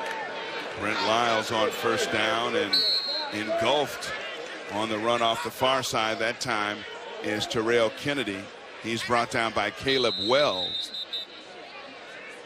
Big number 90. They love his frame, 6'7", 255. He's out of Portland, Oregon.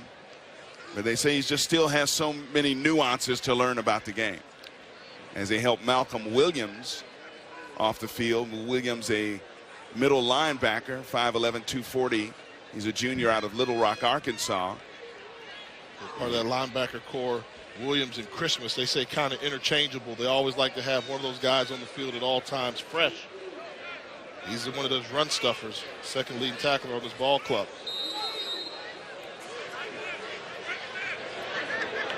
So 2nd down, and call it a long 7. Lyles throws far side, has a man open, and brought down immediately after the catch on the far side of the field. Nice tackle. Will still be about 3 yards of the 1st down. Romello Shoemake is brought down after the catch on the far side. So key 3rd down play on this march as Jackson State opens the 2nd half, trying to put something together, down by 5. And for Grambling, defensive coordinator Everett Todd, you're thinking, they want to run the football in this situation. I'd kind of play loose zone coverage and tell my linebackers and D linemen, be prepared for the run. Jackson State 2 of 6 on 3rd down so far, and that one right into the gut of the intended receiver, Carl Ali, and that is just a simple drop that time. That would have moved the chains as well. Yeah, nice read by Lyles, getting rid of the ball quickly, and that's just the dropsies right there from Carl Ali. The soft spot of the zone, couldn't make the catch. Hit him right in the numbers. And now Charles Jackman will kick it deep to that man again, Malik Root, who's standing back at his own 34. Not a good one. High spiraling punt to the far side, but short. And they're going to mark it really short as he shanks that one. And Grambling will be in great shape. Looks like it's going to be marked somewhere around the 43-yard line of Grambling. Only 16 yards on that kick. ESPN College Football is presented by McDonald's. I'm loving it. This is the Eddie Robinson Museum, and a tribute to all the dozens, hundreds of players who made it to the professional level after being taught by the legend, Coach Rob.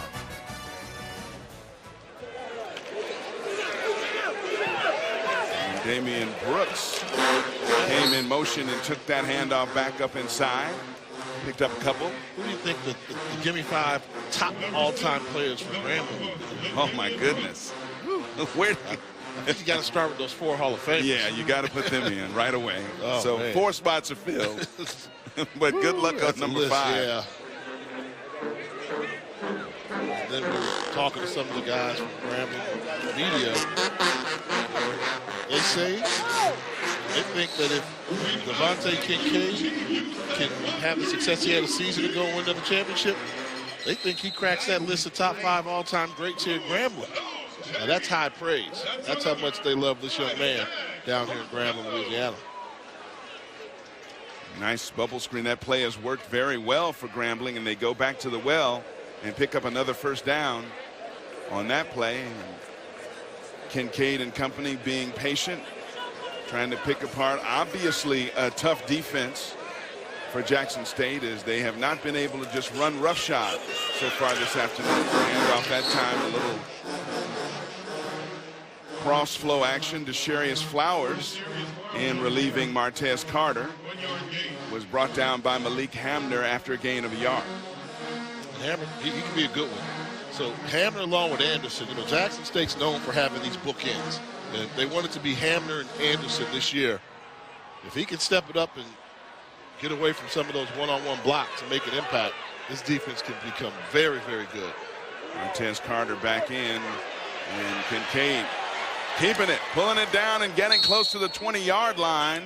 He'll be about 1.5 yards short of the first down. Jamal Hawkins, the free safety, and Tyler Rogers also back there to bring him down to prevent him from getting that first down.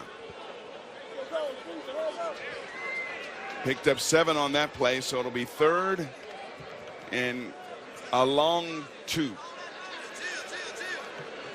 They've been throwing underneath in these situations. Finding the tight end in the soft spot of the zone. Take a look at your tight end. Okay, gonna throw. Comes to the far side. Now buying time. Throw it end zone. And caught! But they rule it out of bounds. He found Darrell Clark over on the far side, but he was immediately ruled out of bounds on the catch. And this is a good job by the defensive back, because you can push him. Once he's in the air, you're allowed to knock him out of bounds. So don't allow him to come in. Yeah, he was on that white line. That was close. But you got to do a better job of pushing him out of bounds to not let him get that close. And I am correct, in college, the pylon is out of bounds.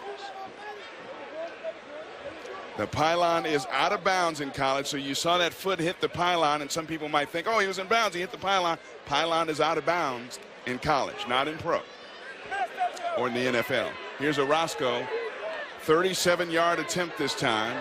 Orozco has been perfect this year, 1 of 1 on field goals between 30 and 39 yards. Earlier in the game, he had a 24-yarder. He's kicking it from the left hash. Graham only has 10 people on the field right now. They got lucky. And Orozco puts that through with plenty of leg to spare. And Mark Orozco has the lead. Grambling is up by 8 here in the 3rd quarter. DirecTV has been rated #1 in customer. Let's take a look at tonight's Bring in the Flavor, presented by McDonald's.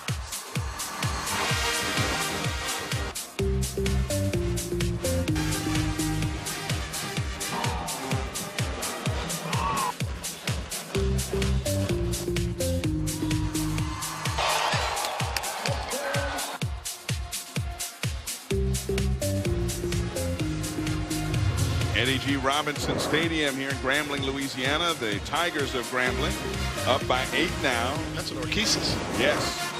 They're called the Marching Orchesis. That's one of the more unique names for dancing girls in the country. And Mark Orozco, who converted that 37-yard field goal, will be kicking with Warren Newman back deep and on the near side. This is Kennedy, and Kennedy has a nice seam on the near side. He's got some room. Kennedy across midfield and finally pushed out of bounds at about the 46-yard line. Jackson State will be in great shape after a nice return by Terrell Kennedy. I'll tell you what, Grambling once again fortunate they weren't flagged for a late hit out of bounds at the end of that return. Looked like the referee had his hand on his hip pocket like he was going to flag him for it, but great vision. Could have been a hold call in the middle. But as he gets to the outside, will drive there. They've been getting away with some late hits throughout this contest, so at least the officials are being consistent down on the field. Brent Lyles operating with the empty backfield, and now Jordan Johnson shifts to his quarterback's left, throws near side, has a man, and he'll be downed inside the 40. That's where the forward progress of Carl Ali was stopped. I like that. Go back to Ali after he had the big drop in the last series on third down. You're going to need him to make some plays. Good job of leadership by Brent Lyles. Ali picked up 7 on that play, and Shoemake takes the swing. I'm sorry, not Shoemake. Mikael James, 83, takes the swing pass and slips down. Might be just short of first down yardage depending on the spot. Yeah, I thought he got a bad spot there. Seemed like he picked it up. And wow, it looked like they were moving the chains there for a second, and perhaps they did. We'll check on that as another swing pass to this side comes to James. And James gets that ball down inside the 30-yard line. So another very solid gain on what was first down. 12 yards for the first down play and picking up another 8 on that one.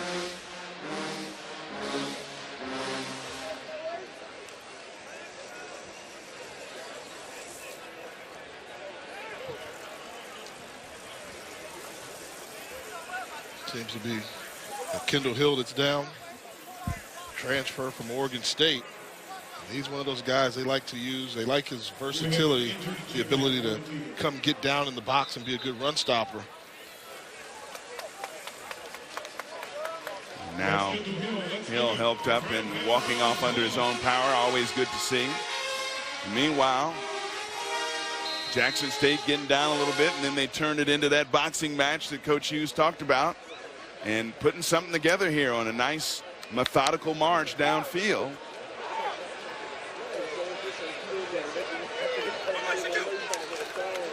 And second and short, quick swing to the far side, and a lot of room on the far side. Once again, Mikael James, and James gets that ball inside the 20-yard line. He's forced out at the 16. I'm sorry, Romello Shoemake that time. 23, 83, and they look a lot alike from this vantage point. You know, they say imitation is the greatest form of flattery. Jackson State's offense is imitating Grambling's. If Grambling came out with all these wide receiver bubble screens, picking up chunks of yardage, well, what did Chad Dermody decide to do for Jackson State? We got some athletes on the perimeter. Get them some wide receiver bubble screens. Stretch out this Grambling State Tiger defense. Slant over the middle, knocked away in the secondary by linebacker Deontay Hatter. So incomplete there. Now second down. And spinning, breaking tackles. We do have a flag down. Jordan Johnson goes into the end zone for a touchdown. But wait a minute, might have to bring it back.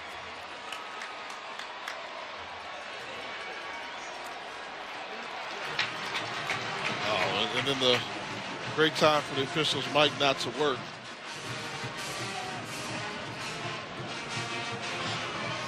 That's a tough one there. Run and play. Let's take a look. Let's look on the left side. Obviously, number 70. Spun him around. Yeah, he spun him around. Might have been a little takedown there. Nullifies a touchdown run, or you might have say created the touchdown run with that block, and that was Dante Fisher.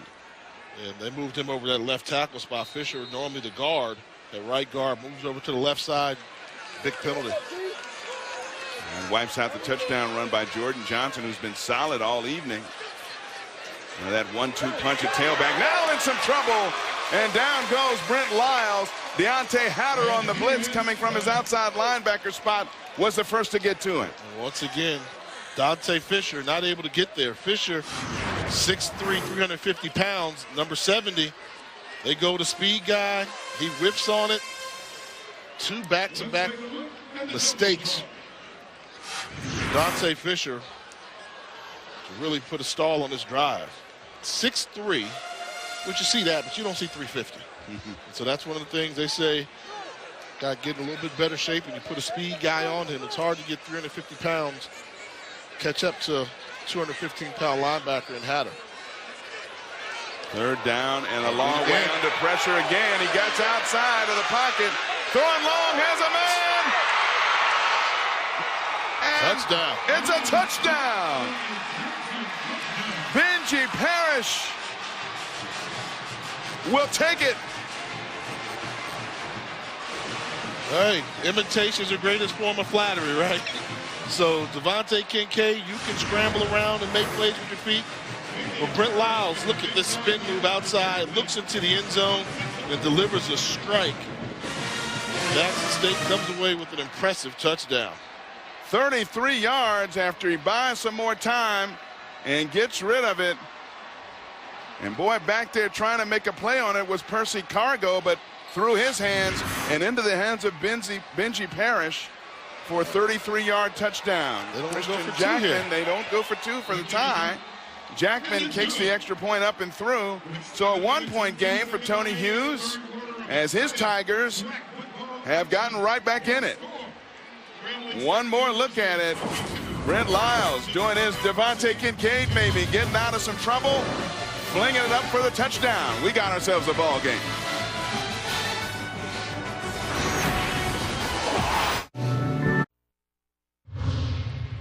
Back here in Grambling, where the Tigers home version clinging to a 1-point lead as Jackson State completes a nice march and a 3rd and 27 to get that touchdown pass from Brent Lyles to Benji Parrish. Now, Martez Carter, one of the players back deep to receive this upcoming kickoff by Christian Jackman. What a job by Coach Hughes and his bunch. I mean, Right. They fought. Every time Grambling looked like they were going to pull away, this team fights to get back in it. But do you go for 2 there? Absolutely. I apologized to him earlier in the game where he shouldn't have gone for it. He made the right call. But this one, no difference in being down by 1 or down by 2. Still going to need some type of score. And if you get the 2-point conversion, it's a tie game. Malik Pope, not much room that time as he fielded the short kickoff and is brought down at the 25-yard line where Grambling State takes home. If the score was 22-20, what would the difference be? 2 points doesn't matter. Field goal, you would win it.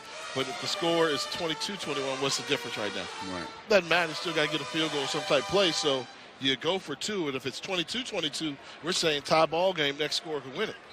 So that's why I think they should have gone for it. And as great as this rivalry has been over the years, as we get a run up the middle, stuffed immediately inside by a fired-up Jackson State defense. It's the first meeting between these two here since 2012. Grambling leads the all-time series 45-21-1. However, this, because of the reduced amount of conference games in the SWAC, does not count as a conference game. Somehow. Kincaid stepping up in the pocket, buying time, gets away, has some room, coming to the near side and almost kept his feet.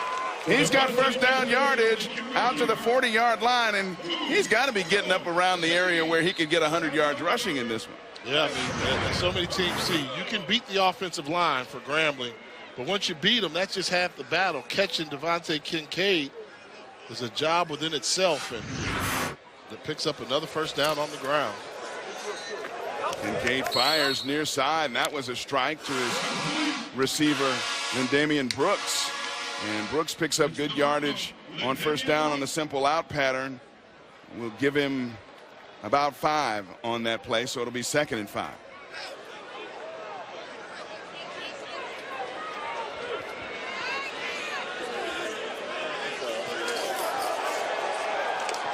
And the give, and not much room that time up the middle as Keontre Anderson, one of those there, a 1-yard gain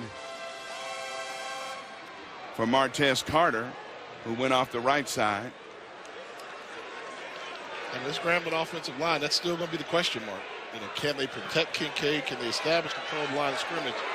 Jackson State's won the battle in the trenches, but Kincaid has been able to overcome the lapses on the line.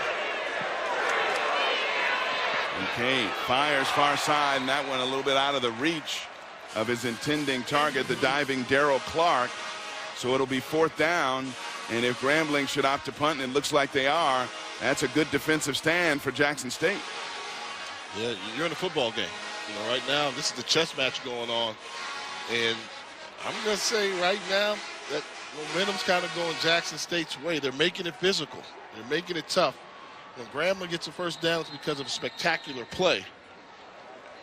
And when Jackson State has success, they've been able to move the ball, playing sound fundamental football. Coach Hughes a little bit fired up there. His team down by only a point and gets a big defensive stop. We have a timeout on the field with the Tigers of Grambling State clinging to that 1-point lead. Look at that intensity from Coach on the side over a special teams play. Now that lets you know what kind of coach you're dealing with. He is a business as usual guy, and it's a special teams play. He's feeling it. He's really getting at it because he wants his team to play football at a high level, and it's becoming contagious. Well, he told us he's been in a rotten mood ever since that close loss at Tennessee State, where they missed a field goal that could have won it late. And he says his wife held up the standings in the newspaper and showed them to him as he's been a grump all around the house all week long, and says, look at all the records. Everybody's 0-0, 1-0. There's plenty of football left this season, and that's the message he's trying to deliver to his team. So Warren Newman is back on his 10-yard line to receive this punt from Orozco. And Orozco gets out a good one, and wow. Well, that's going to be a flag. I don't think you gotta let him make that catch. I don't think Newman was allowed the room to catch that one. And a flag is down as he was just steamrolled just as that ball was getting into his arms. He did not signal fair catch. It's not like that old halo rule, but you got to be able to have him make a catch. And I don't think he was given the opportunity to make the catch. And the personal foul penalty, you see coming from the referee Rod Holloway.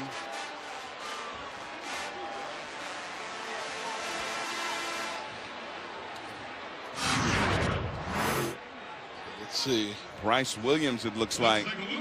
Yeah, and he hit him high too, at the helmet as well.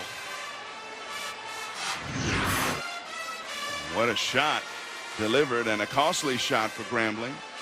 15 yards will be tacked on.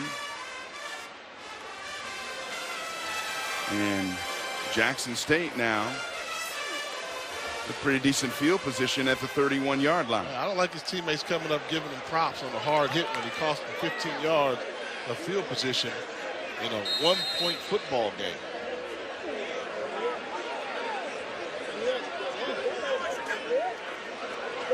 Miles still using that dink and dunk type of attack because it worked so well last drive. Swings it out to the far side. Little bubble screen action. Romello Shoemake on the reception that time, and we have an injured Grambling player down on the near side of the field at the 36-yard line. It looks like Caleb Wells, backup defensive lineman, 6'7", 255-pound senior out of Portland, Oregon. It seemed like it was a cramp, and he was going to try and walk off the field. And they said, hey, just have a seat.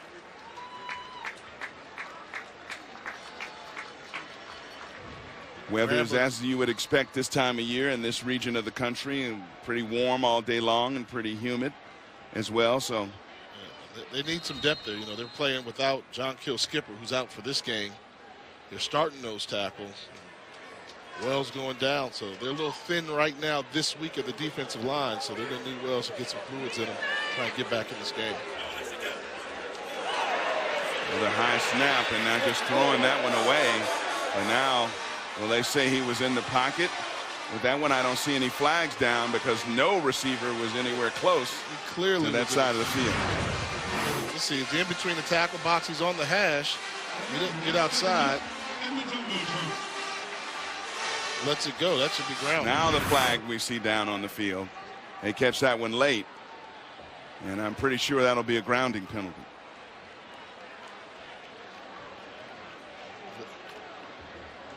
That'll constitute a loss of down. I mean, smart play by the quarterback. Got to get rid of it and not take a big sack, but absolutely no one was on that side of the field. Yeah, that's right. And by alignment, they had 3 receivers to the far side. So you know, as a quarterback, if I'm going to throw it away, it's going to be there. But it's a costly mistake. Now it becomes 3rd and very long.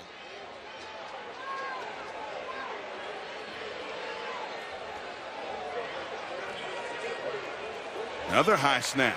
Lyles comes down with it, buying himself some time and getting to the far corner and picking up pretty good yardage on 3rd and long. He's forced out of bounds at the 36-yard line. Darius Christmas making the tackle on the far side, but Jackson State, thanks in large part to that penalty, will be forced to punt it away. They've been playing with fire all night with that snap from the center to the quarterback in shotgun. Just don't look comfortable with it. The timing's not there. Keep an eye on that, see if that comes to haunt them.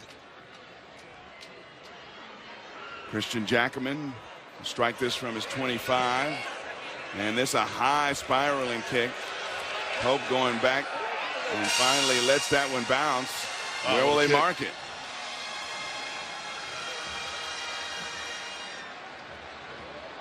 Extra Yard for Teachers Week is a week-long celebration of teachers led by the College Football Playoff Foundation through its Extra Yard for Teachers platform. Coach Broderick Fobbs wanted us to mention his high school English teacher, Juanita Rambo. Coach said he was a pretty good student, but as most of us did back in high school, didn't quite apply ourselves. He didn't apply himself, so Ms. Rambo was a big motivator for him. She signed him up for an honors English class without telling him. He walked in, knew he was in the wrong place, but she wouldn't let him leave. And I guess the rest, as they say, is history. Funny how we remember those teachers from back in the day who motivated us to do well. 59 yards on that punt as they mark it out at the 5-yard line now. Grambling backed up, going to try to move it on the ground and get some good yardage on the cutback. Martez Carter picks up 6 or 7, call it 7, on that first down play. Give him a little breathing room.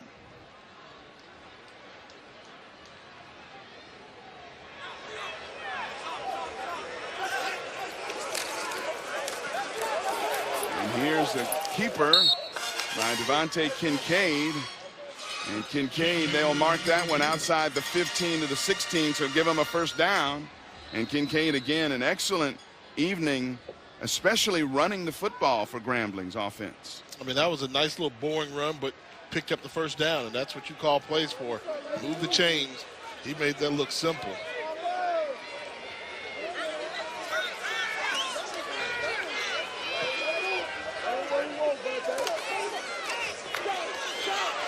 Bouncing off some tackles and then brought down hard. Martez Carter smacked hard, that time by Andre Lloyd, the middle linebacker. And he put the smackdown on Martez Carter that time. Yeah, the extra effort, and that's a textbook finishing tackle by Andre Lloyd. That'll sting them all. He had 25 solo tackles last season. More than half of his total tackles from that linebacker spot. They're expecting big things from him in that front 7. 2nd and 11. Nice diving catch. And Damian Brooks on the pass to the near side from Devontae Kincaid. And I guess the question now is, did he hold on? Did he catch it? Ooh. That's close. Didn't see the ball moving. Didn't see it move. It looked like he got that arm underneath. Very close. Not very accurate throw from Kincaid. And they will not review it. So on 3rd down, and they get another first down as they complete the pass to Darrell Clark on the far side and move the chains once again as it's spotted at the 28. And surprised Graham is not going up tempo here. No, they've got to jumpstart their offense. They've been kind of dull a little bit. So now you go that up-tempo offense. You normally get a number of plays called and come up with a big play, wear out this Jackson State defense. And based on performances of these two programs in recent past, you might be tuning in expecting Grambling to be comfortably in hand. Instead, it's a precarious 1-point lead for the hometown Tigers, the defending Black College Football national champions, as they run it straight up the middle for about 4 with Martez Carter. And just uncharacteristic for them. You know, this is an offense that likes to get, 80 snaps a game. To see them kind of take it easy, a little bit of respect for this JSU defense. Swing out to the near side. Nice moves out, but too many white shirts there for Darryl Clark to be able to get away from the wave of them. So it'll be 3rd down and call it about 4. And that was perfect bubble screen defense. You take away the outside, you make him cut back to the inside, hope that your linebackers and defensive ends are there to finish off the play. That's how you do it, inside out. And it appears they might let the 3rd quarter expire before getting off a play. We have got ourselves a dandy here at Eddie Robinson Memorial Stadium here in Grambling, Louisiana. The defending Black College Football national champion Grambling State Tigers cling to a 1-point lead over visiting Jackson State. Back with the 4th quarter in a few.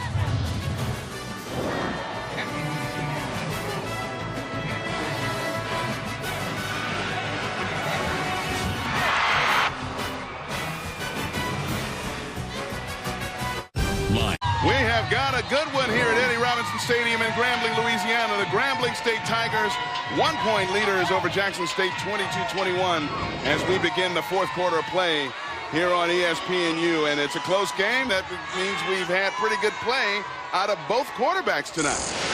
The difference is the legs of Kincaid have been a little bit more of a threat, but Lyles has done a good job of coming up with the plays, putting his team in a position to battle the HBCU national champs.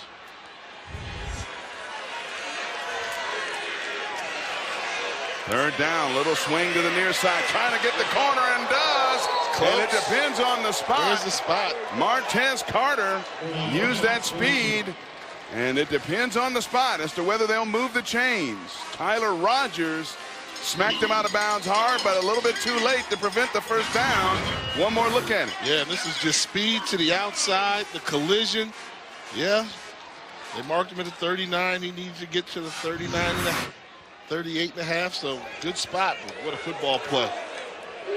An effort showing that added strength a little bit with that gain of 10 to 15 pounds or so for the 5'7", 205-pounder out of Monroe, Louisiana. Now coming back to the near side is Martez Carter once again. And again, he told us, well, I'm not quite full speed. Yesterday, I've got this groin thing that keeps bothering me, but the coaches and the medical staff get me all ready to go, and I'm going to hit a home run for you, at least one. And he did earlier with that 51-yard touchdown in the 1st half. He picked up 7 that time. I don't know if I believe if he's not full speed, however. Let me just add that. We have whistles down on the field and a flag.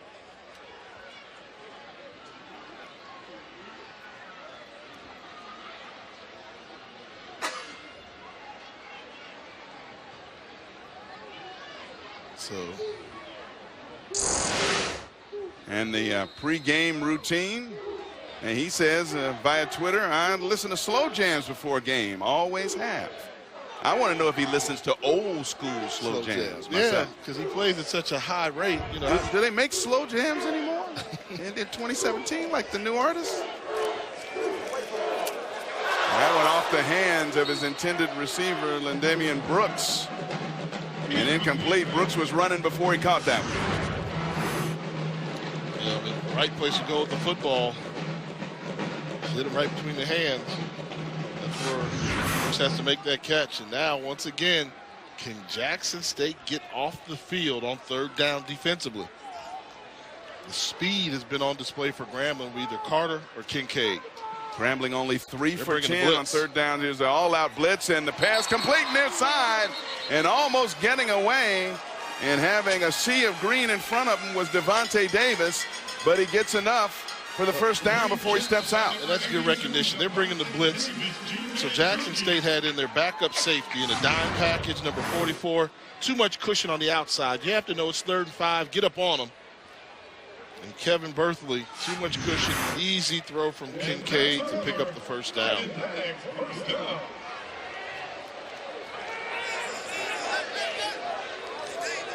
First down, ball at the 47-yard line.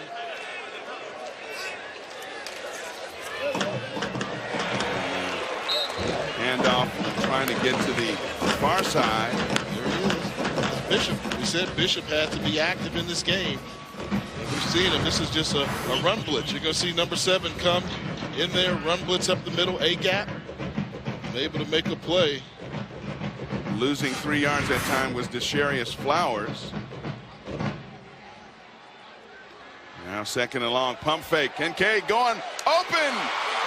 Here's Lindamian Brooks. Touchdown.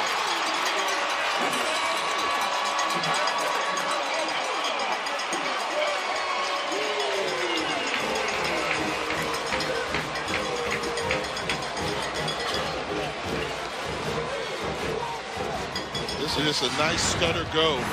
Kincaid sells a little bit, holds the safety with the pump fake, and then enough zip to get the ball in there. Poor angle by the safety coming over, Jamal Hawkins. And Brooks made up for the drop pass he had earlier in this drive. He's got to make the tackle there in that case. Goes over there a little bit out of control. 51 yards on the catch and run for the touchdown, and with the extra point, Grambling makes it a touchdown and 2-point conversion game. The Tigers striking fast. Lindamian Brooks catching a 51-yard touchdown. Lindamian Brooks smiling about that 51-yard catch and run, and what a drive Grambling puts together. Starting at their own 4-yard line, they go 13 plays, 96 yards, and take up 6 minutes, 18 seconds to go back up by 8. But it is a 1-score game, but I don't usually like to say that, Jay, because it's actually, when you run another play from scrimmage, it's like a 2-score game. You got to convert a 2-point conversion from scrimmage. So we say that, and technically it's correct, but they got to, and our producer, Adam, like Adam says one possession. That's a pet peeve of yours there, Cliff. A little bit. It's a one possession a little game. bit. I like that, Adam. Potato, potato, tomato, tomato. Warren Newman bouncing his way out across the 25-yard line before he's brought down by a host of gold shirts, and now some extra stuff going on down there as these two rivals never liked each other a whole lot. But again, many fans might be tuning in expecting Grambling to be running roughshod here over their visitors from Jackson, Mississippi, but nothing doing. I kind of knew that from when I talked to the Tennessee State coaches about Jackson State. They said much improved ball club from a year ago, and you can tell Jackson State's trending in the right direction. And to be here in the 4th quarter, like you said, one possession or down by 8 with the ball right now, they're proving that this is going to be a good season for Jackson State. They can continue to play as hard as they are for Coach Tony Hughes. See if Brent Lyles, the redshirt sophomore quarterback, can manage a successful drive here in decent field position. Low swing pass out of the backfield, and he hits his halfback Terrell Kennedy, and Kennedy might have been thrown for a loss in the backfield as they smell that one before it got going for a loss of 1. DeAndre Hogues was back there to make the tackle.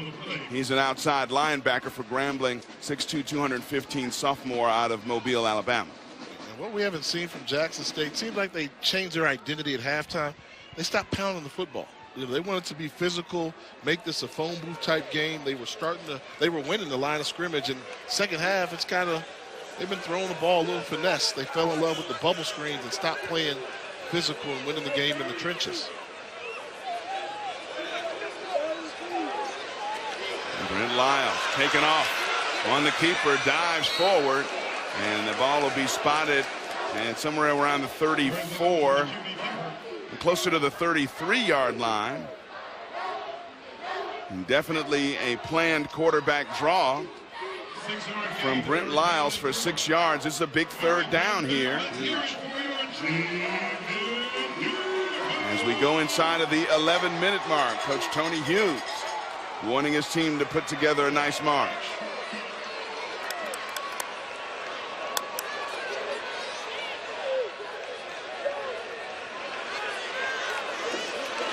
Lyles in trouble, has to get rid of it. And boy, 3 gold shirts were around the Jackson State quarterback and put him down hard, and he had to get rid of that one and save his life that time. Darius Christmas was one of the first ones there. Yeah, they just can't protect him. Right now, Dante Foster, number 7, he's struggling. Left side of your screen, he gets beat. The running back's there to help. And then once you've got to have 2 guys over there, there's a one-on-one matchup with the linebacker, Christmas, coming up the middle. As long as the defense knows you're struggling at that side of the field, they're going to continue to get to the quarterback and force him to throw the ball early. Jackman gets rid of that one and punts a nice one to the far side, and that's the way you take a dangerous punt returner like Malik Root out of the game. Just punt it out of bounds. I think the sideline, not his friend there. But the scoreboard is Grambling by 8. Inside of 10.5 to go. Championship teams, they respond when they have to. 96-yard last drive by Grambling. Yeah, when the stars came out, Martez Carter, crucial third down. Kincaid delivering the ball, picking up another third down. And then they set him up, hook, line, and sinker with the double move to the outside. Devontae Kincaid, championship-style drive to answer that. And it all starts with their offensive coordinator, one of the best in the business. And me and Broderick Fowle, we kind of joke. How he's still here coaching at Grambling State, I don't know. How he's not gotten another one of these jobs. For years, I think he's been the, assistant coach of the year. I mean, the fact that offensively his teams always find a way to put pressure on you. It's a tough game right now. They still scored 29 points. And I love the ability to make the adjustment when they're shutting down the run game in one way, invent something else or comes up with something else that works for a few yards and keeps drives moving. Kincaid, 18 out of 32, 206 yards so far in this one. And here we come on a reverse. And that looks like Brooks, who was coming around. And he was smacked down pretty hard for a loss on that play, a loss of 3. And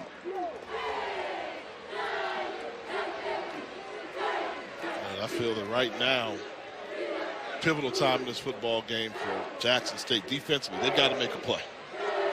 They have to stop Grambling from scoring any points and get the ball back as soon as possible. Martez Carter going up the middle, and they stop for a minimal gain. He doesn't get back to the original line of scrimmage, so it'll be a big 3rd and 11 for Tony Hughes and that defense, which they say is going to be the unit that keeps them in ball games. Well, they got to come up with a big play here and stop Grambling on 3rd down. 4 of 11 are the Tigers. Kincaid gets away from some trouble and throws and has his man on the near side of the field. Short by a yard. And he'll be short by a couple yards. He found Quentin Geis, but a little bit short as he went down to make the catch. Now we're understanding they call it a 1st down. No, I want to see it, but how ironic. Normally you say 3rd and 11, you like your defense's chances, but versus Grambling offense, 3rd and 11, hold your breath. Let's take a look. We see he's down. He goes down. Like the 38-yard line. Actually about the 33. 33-yard line, I'm sorry. So it'll be 4th and 1, and Broderick Fobbs and Grambling at least looking like they might attempt the 4th and short. Now we have a timeout on the field. As Quentin Geis really upset with himself that he went down a little bit short of the 1st down stick. Yeah, I think, he wants some explanation. The referee did signal 1st down. Right. And so then, I don't think there's any situation in which you go for it here. I think you maybe come out and get a hard count. And they did it. They made that signal right in front of Fobbs, and he's going like, what's going on? I thought you signaled us 1st down. You see him on the left. Right there in the white hat, he signals 1st down right in front of him. That's the referee, Rod Holloway, who made that call. An unfortunate thing is I think Grambling had to burn a timeout because of that. It should be like a correction. You can say, you know, official correction, stop the clock, let them get this punt unit out there. Right.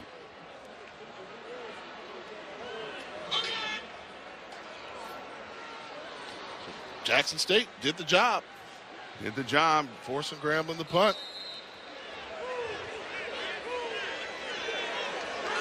And so Orozco gonna punt it deep to Warren Newman, who's standing at his 20. Orozco, that rugby style kick, gets away a good one this time. Newman saying everybody get away from it. Takes a great bounce before it hits a Grambling player right inside the 15-yard line. It'll be down there. HBCU news and notes, my friend. What do we got going on as we come into this week? A lot going on. The pride and joy of HBCU last season and before. Tariq Cohen, fantastic debut for the Chicago Bears. We talked about how he's helping Martez Carter's stop for NFL draft. Aggie pride. North Carolina A&T, I had them ranked my #1 team for a reason. Well, they went out tonight and beat University of North Carolina Charlotte at FBS program, so they're going to 3-0, looking very impressive. And then down here, Grambling ranked in the top 25 all FCS football, along with Tennessee State and North Carolina A&T, shaping up to be a fantastic season of HBCU football. And jet sweep that time, and Terrell Kennedy, who was lined up in the near slot, came across, and he got smacked down for a loss. Merry Christmas. 2 on the play. Merry Christmas. Here's your gift. You want to run a jet sweep across the formation with number 5 in gold. The area's Christmas. Says here, take this present. Following up the cleanup, Rodney Jackson, all 290 pounds of him, and you've taken hits. That's got to hurt a little bit. When they land on it. The hit part hurts. It's a little shock. But when they use you as a cushion between the ground, that hurts. Second and long. Lyle firing near side. That one's caught. And his receiver, Keenan Young, came away with it as it went apparently through the hand of a defender almost back there. But it'll go as a completion and set up 3rd and a manageable 4 for Jackson State. Yeah, it's been tough for them to pick up these type of short 3rd down conversions. Movement and another bad snap, and down he will go. And I don't see a flag. I do not see a flag. No. And there have been several bad snaps between the center Vincent Sampson and the quarterback Brent Lyles in this game. Let's see, they went with a deliberate hard count. Let's see, was he comes, no. The center jumped the gun. He was not offside in that line of scrimmage, and that's a tough break there. Kevin Victorian was the man who came through once the snap got away, and it's been at least 5 of them in this game. Of course, we started their very first offensive play right on this side of the field to our right. Went out of the, well, not out of the end zone, but over the quarterback's head, and Lyle took it out of the end zone for game-opening safety. So now we've got a stoppage of play on the field.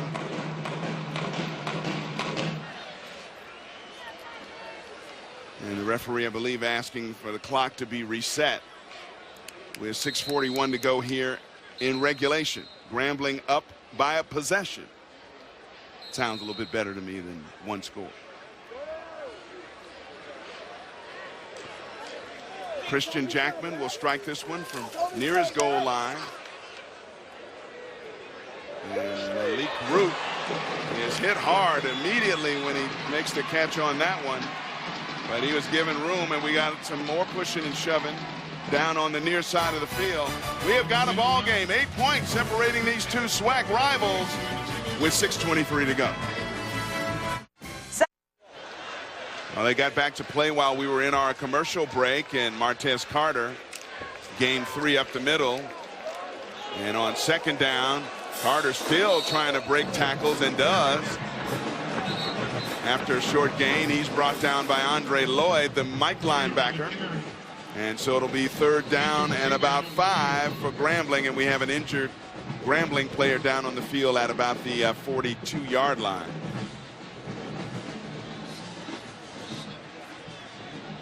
And we've identified that player as Kyle Davis, the 6'4", 305-pound freshman out of Monroe, Louisiana. Working on his lower left leg in the ankle area.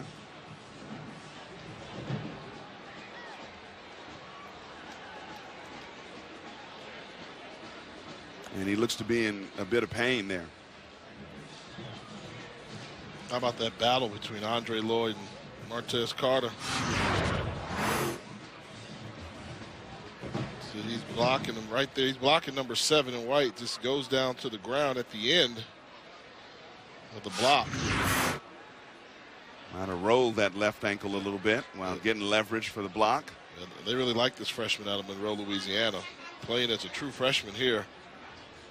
Those people don't know, Monroe, Louisiana, what, about 25 minutes down the road, and the home of Broderick Fowles. That's where he's from, so recruits that area pretty heavy.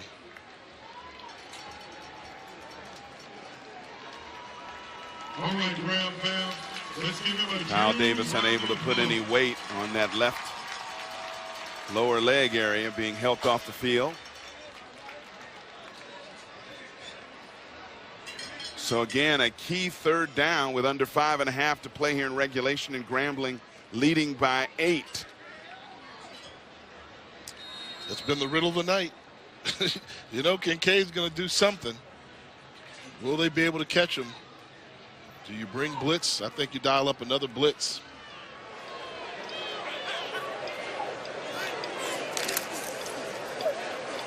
And Carter trying to get the corner, will not. So a nice defensive stand by Jackson State. Once again, Tyler Rogers, the cornerback, was there to force Carter out of bounds. He might have actually lost a yard. So Grambling State will be forced to punt and try to pin Jackson State back deep in its own territory. Perhaps. Okay, now the punt team is about to come on. Kincaid was out there for a while. Third downs, Grambling 4 for 11 in this contest, and could not convert that time. Warren Newman is back on his own 10-yard line, where he's set to field the punt of Mark Orozco.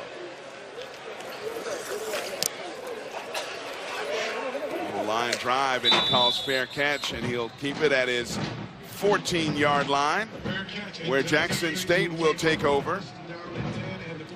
And they need to put something together, and they need to put it together fast. The clock with 4:33 to go, and not necessarily their friend. They have the ability to do it. You're in a position on the road to score and possibly tie this football game up. Now you know each other, so you go to your best plays right now. Right now you want to get the ball to your best playmakers. Who's been a difference maker in this game?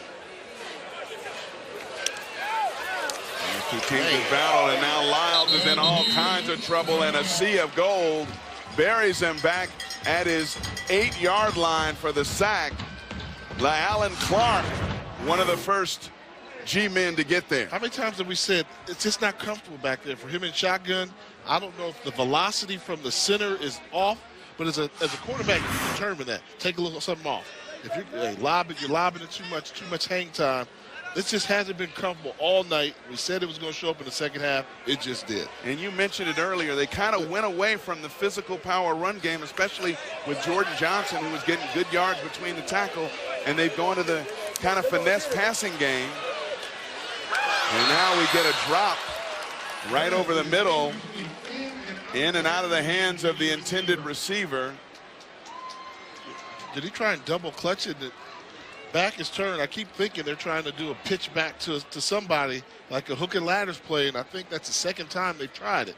Shaquille Ward, a senior from Mobile, Alabama, tight end, was the intended target there. Look, he's got the catch, and he looks like he's getting ready to scoop it to the receiver coming around. Yeah, the receiver coming around was Mikel James, number 83, and he certainly looked like he was positioning himself to catch a lateral.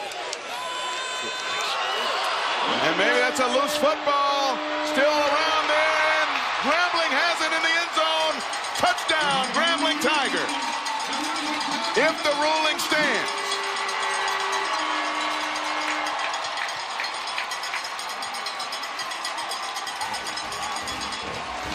They've tried this play several times, and I think in all instances, Grambling's been in pretty good position. Here they're going to throw it to the tight end, and they're trying to get it to a crossing route. He tries to pitch it back. Just hasn't been fumble. Percy Cargo, 6'2", 210-pound junior out of Donaldsonville, Louisiana. Scoops it up in the end zone. Hello. That's a nice gift to put his team up with a nice cushion. As the extra point is good, make it 36-21 in favor of Grambling. Percy Cargo and the defense coming up with a key turnover to put Grambling comfortably ahead.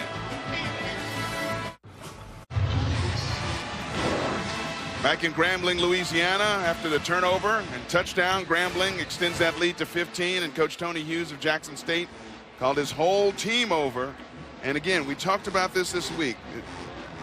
Just a little short. They need something good to happen, and then that time something bad happens on a play that they've tried to run all night, really, the hook and lateral, so to speak. And on that lateral, it just got away, and Grambling recovers the fumble, an easy touchdown. A lot of gold shirts around that one as it got loose into the end zone. And, you know, you tell your team, hey, let's keep fighting in this together. Special teams, let's get a nice return, score quick, and we're going to go for an onside kick. So they're, you know, things are looking down, but you're not out. You got a chance. Who's going to step up and try and make a play for them right now? Oh, wow. He's able to cover that kickoff as Terrell Kennedy had it go right through his hands. No, actually, it was Jordan Johnson. Let's take a look at the hook and lateral. You know, they're just waiting. They're waiting for the guy to come around, and he misses it out that little bunch formation to the left, and you come across. Next thing, bunch formation left, trying to run it again. They hit him right away, and he laterals it anyway, what you're not supposed to do. If you don't see him clean, you don't do it. So, identical plays, same formation, and the second running of that play, a disastrous result for Tony Hughes and his Jackson State Tigers. 3:28 to go, down by 15. And now Jordan Johnson on the little draw play off the near side. And Johnson brought down by Darius Christmas. And we've called number 5's name a lot tonight in this one. One of the defensive leaders on this Grambling team, making the tackle that time after a pickup of about 2. And second down, Lyles far side has his receiver, who will be driven out of bounds. And that time Carl Ollie makes the reception there, so it'll be 3rd and short. Diamante Johnson pushed him out of bounds. It'll be 3rd and 3. You got to get this play call. They're doing a substitution right now, letting at least 20 seconds tick. You're going to end up needing that if you do score a touchdown. Oh, now another substitution. This is not how you run your quick strike offense. Jackson State 3 of 10 so far on 3rd downs in this contest.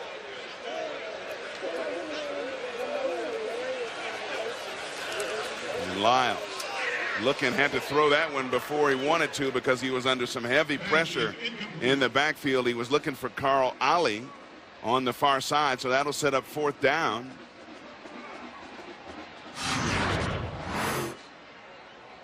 See, once again, the speed on display for Grambling's defensive line. There we have a 3-man defensive line, but heavy pass rush putting pressure on the tackles of Jackson State, and they just have had difficulty blocking the speed of Grambling's defensive line. LaAllen Clark, a 6'2", 240-pound junior out of Baton Rouge, was the first man in there to put some pressure on the quarterback and make him throw that one before he wanted to. So a 4th down play here, 4th and 3. You call hook and ladder? I hope not. That's pretty good, though. You going for it here? Yeah. Oh, yeah, definitely. I mean, because if you punt it, Graham's going to milk the ball. It's just a matter of where they're going to milk it, 40 yards away or from where they are right now. You know, I think what you look for, the success they've had has been the curl routes. They've been able to run curl routes. I'll tell you something else. To run that play or attempt that play over and over again like that, they really must have thought they saw something vulnerable in the Grambling State defense to continue to run that play. So here's 4th down and 3. What about the protection? Will they be able to protect the quarterback? Empty backfield for Brent Lyles. Quarterback draw, and he will be short of 1st down yardage. He is tackled depending on the spot. Darius Christmas, the middle linebacker once again, and depending on the spot, he will be about a half-yard short. And I'll tell you, my scouting report's the most accurate thing in all of college football today. Who's my impact player for Grambling on defense? Christmas. Absolutely. Inside, he's got to be able to do it, and comes up with a huge tackle there. It's going to put an exclamation point on this ball game. I thought Shoemaker would have made more of an impact for Jackson State offensively. He did. But Bishop for Jackson State played a great game, number 7. I called it. Yep. Give me credit. Yep. They're going to measure here. But it looked from our angle up here in the booth, and we are a long way away. It just looked like he was, well, a little bit short. About a half-yard. I call that one. You called that one. I was lucky. All 4 of my eyes helped. This team's going to be good defensively. 2 consecutive weeks we've seen Jackson State play well. Came up short versus Tennessee State last week, and now versus Grambling. Been a very tough schedule for them. I think once they get that win, once they get that initial win, they're going to be pretty tough to beat. Upcoming schedule, couple of weeks there against Arkansas Pine Bluff, and then at Prairie View to end the month. Look out for Skeegee. Yep, 5th quarter classic. And 7. Woo. Not the easiest schedule in the world for them, but they are playing some tough football as the running play goes off the left side, and Jeremy Hickbottom, number 19, is on at quarterback. He's a redshirt freshman from Mobile. They say he has every tool, and they think he might be a guy who will pick up right where Devontae Kincaid left off. Not the athlete Kincaid is running the ball, but certainly has a gun of an arm and the size, a prototypical drop back kind of quarterback. Desharius Flowers on in the backfield as well. And this was Dre Fouchelet, a backup running back, 5th-year senior out of New Iberia, Louisiana. And there's Jeremy Hickbottom. Got good size, 6'4", 210, and they said they were very lucky to get him. What you played at, about 6'4", 210 in high school. In high school. High school, college, 225, I was 230. I was going to see if you'd fudge it a little bit. You know, remember we see those clips of when you give me the 5 there. Yeah. No, you're a big quarterback, big arm, and swag. Kind of quarterback. Never believed this team was out of it. You could throw you right back in it. Could Jay Walker back in his days at Howard. Run you back into it too, as a Maggie fan. Okay. Oh yeah. Okay. Inside of a minute, Grambling, defending Black College Football national champions at Mississippi Valley State, coming up on the 23rd, and then the Chicago Classic, playing that one at Soldier Field in my hometown. No. It's one thing jumps out right there. Dallas. When they play Prairie View A&M, Cotton I was just Bowl. going down in sequential order. No disrespect to Valley and Clinton. No. Grambling fans are like Dallas. That game's Alcorn's going to be a big one as well. It is. Alcorn playing McNeese State very close tonight. We'll find out who won that game. It was tied late. But there's a certain teams, you know, Coach McNair, you know, they're always going to be around. They're always going to be in it because they just have that no quit. You know how big the game is with Prairie View? So as you come on the campus, I'm like, what are these signs up that say GSU versus PV? And they're like, that game is like, what, 3 weeks away? Yes. They've got signs they on were campus already now. advertising it. And that ball batted, incomplete, is coming in on the blitz to get his hands on the ball. For Jackson State, it's number 8, Andre Lloyd. Number 9, maybe Andre Lloyd.